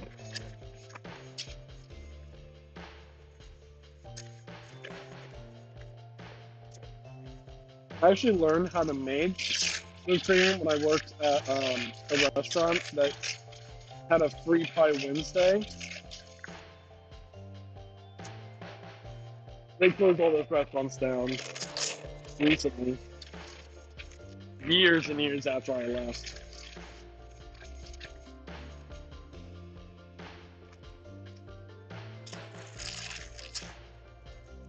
At least it cools down the ones near me. Sorry if it's a little bit loud. It's gonna be like that.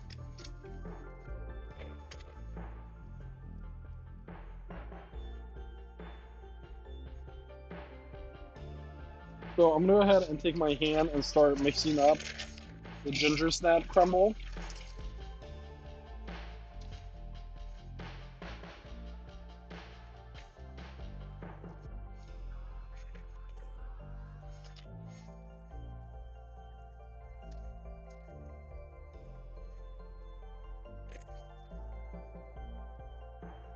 And it's turned from like spicy sand to spicy wet sand. It's going to be wet spicy sand or spicy wet sand. Let me know. Let me know in chat.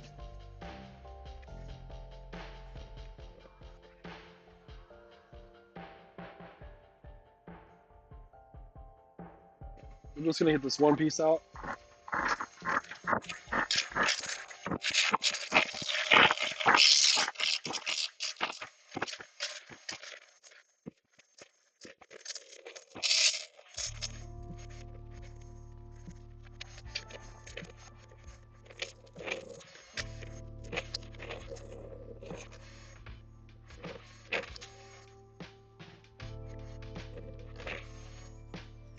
All right.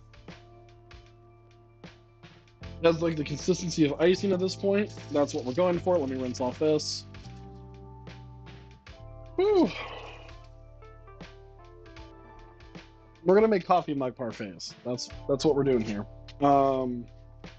So a lot of our fluff will come from the whipped cream, but the whipped cream is not done yet.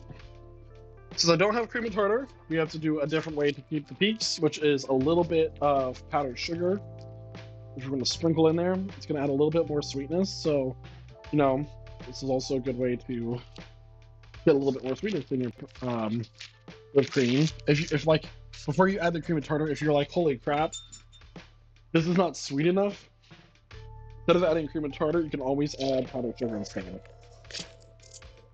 So I'm just going to whip this in.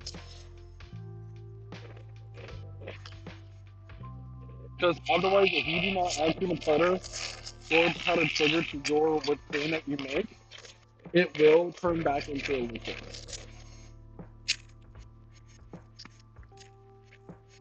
And like, I don't even know if I added enough in, but we're making parfaits, so it doesn't matter.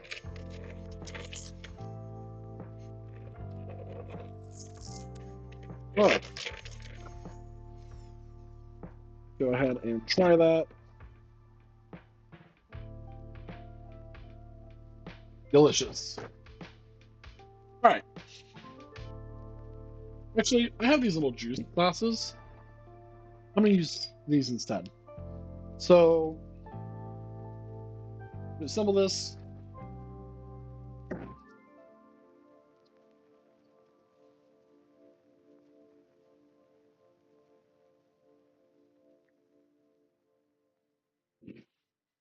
This is how we're gonna assemble it.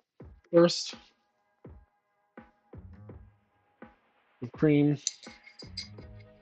down in the mug.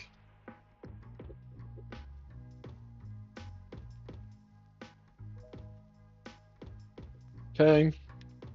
Then some apples.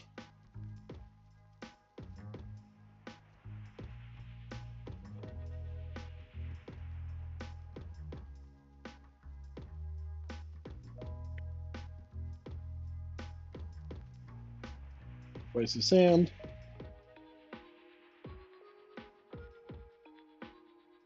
Which is just ginger snaps, butter, and sugar.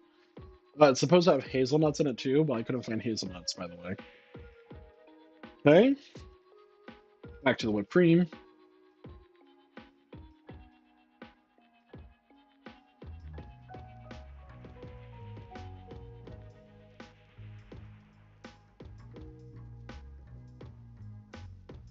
To the apples. Bam. This makes, I think, 4 to 6 servings, so let's be aware of that as you're preparing this. Of like the container. You can also put it in one big bowl, kind of like I don't know. Minnesota salads aren't really salads.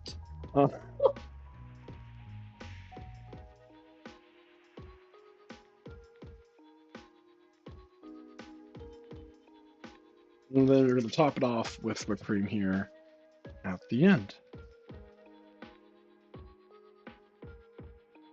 Smush it down. If you want to do like a piping bag and kind of like pipe it up in there. There you have it. There is our parfait.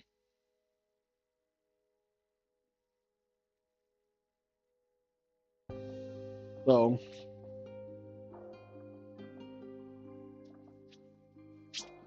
let's get a quick little snap of this. And then we'll see if it's Jeremiah approved. I don't like how that cutting board looks.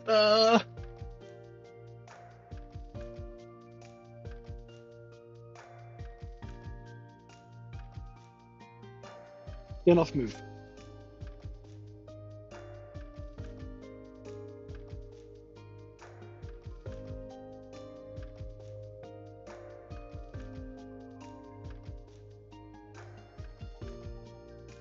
All right.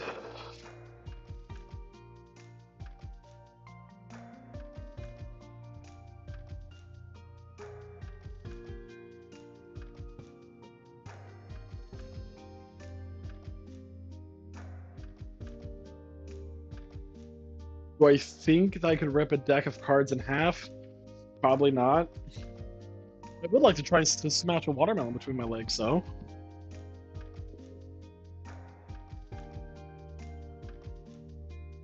Oh, are you? I have your parfait for you.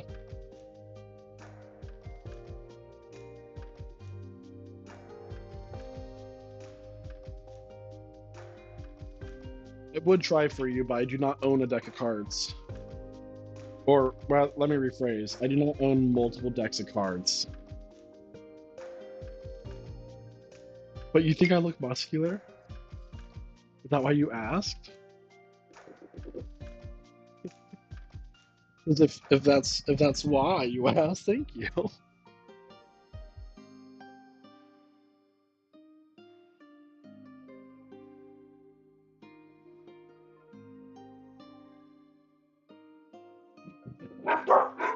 Stop.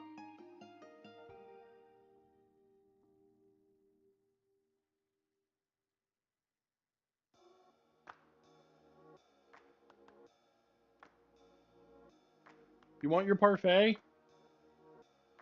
You're on the table.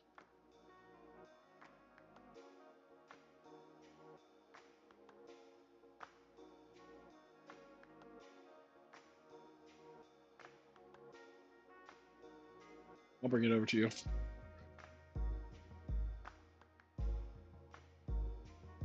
How'd you like the mac and cheese?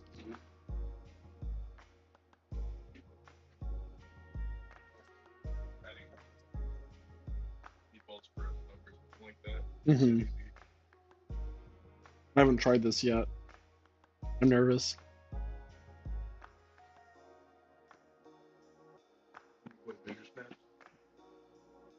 That's quite lovely. It's really good. It's like an apple crumble pie in a glass.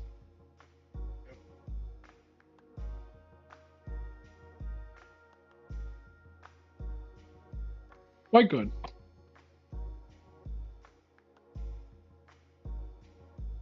Hmm.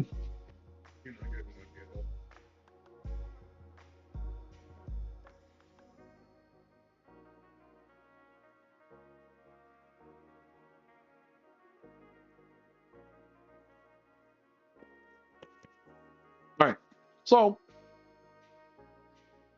not everyone is able to do this in a solid cup, or maybe you're taking it to like a cookout or a function like that.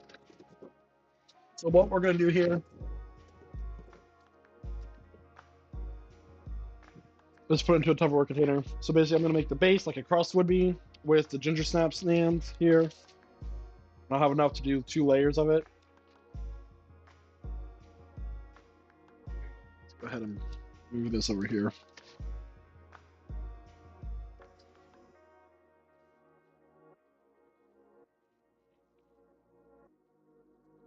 Shake it to like even it out. Right. It's also the type of apples that you pick are a really important factor of that. Next, we're gonna add in our apples.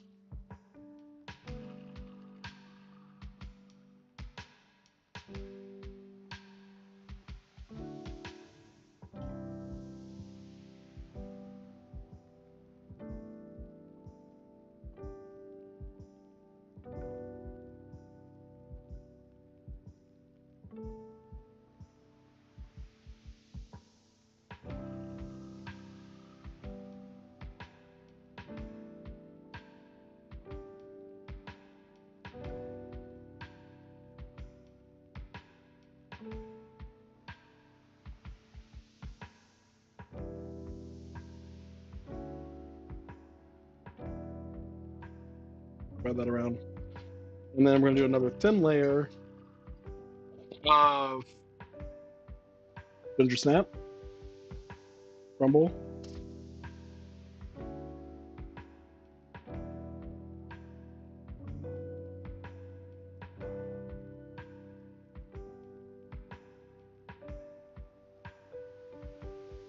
And then whipped cream on top.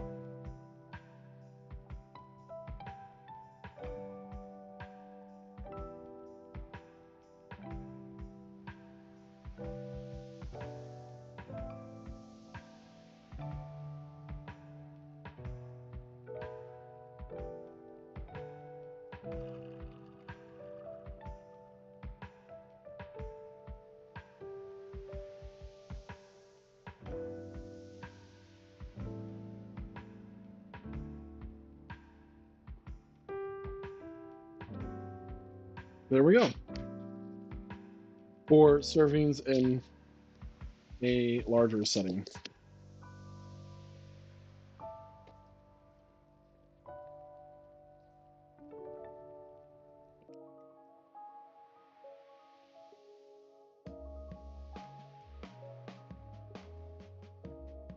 All right, everybody, and that will actually conclude this week's stream for the Nerdy Kitchen Cooking. If you have not yet done so, please hit that follow button to be alerted for whenever I go live.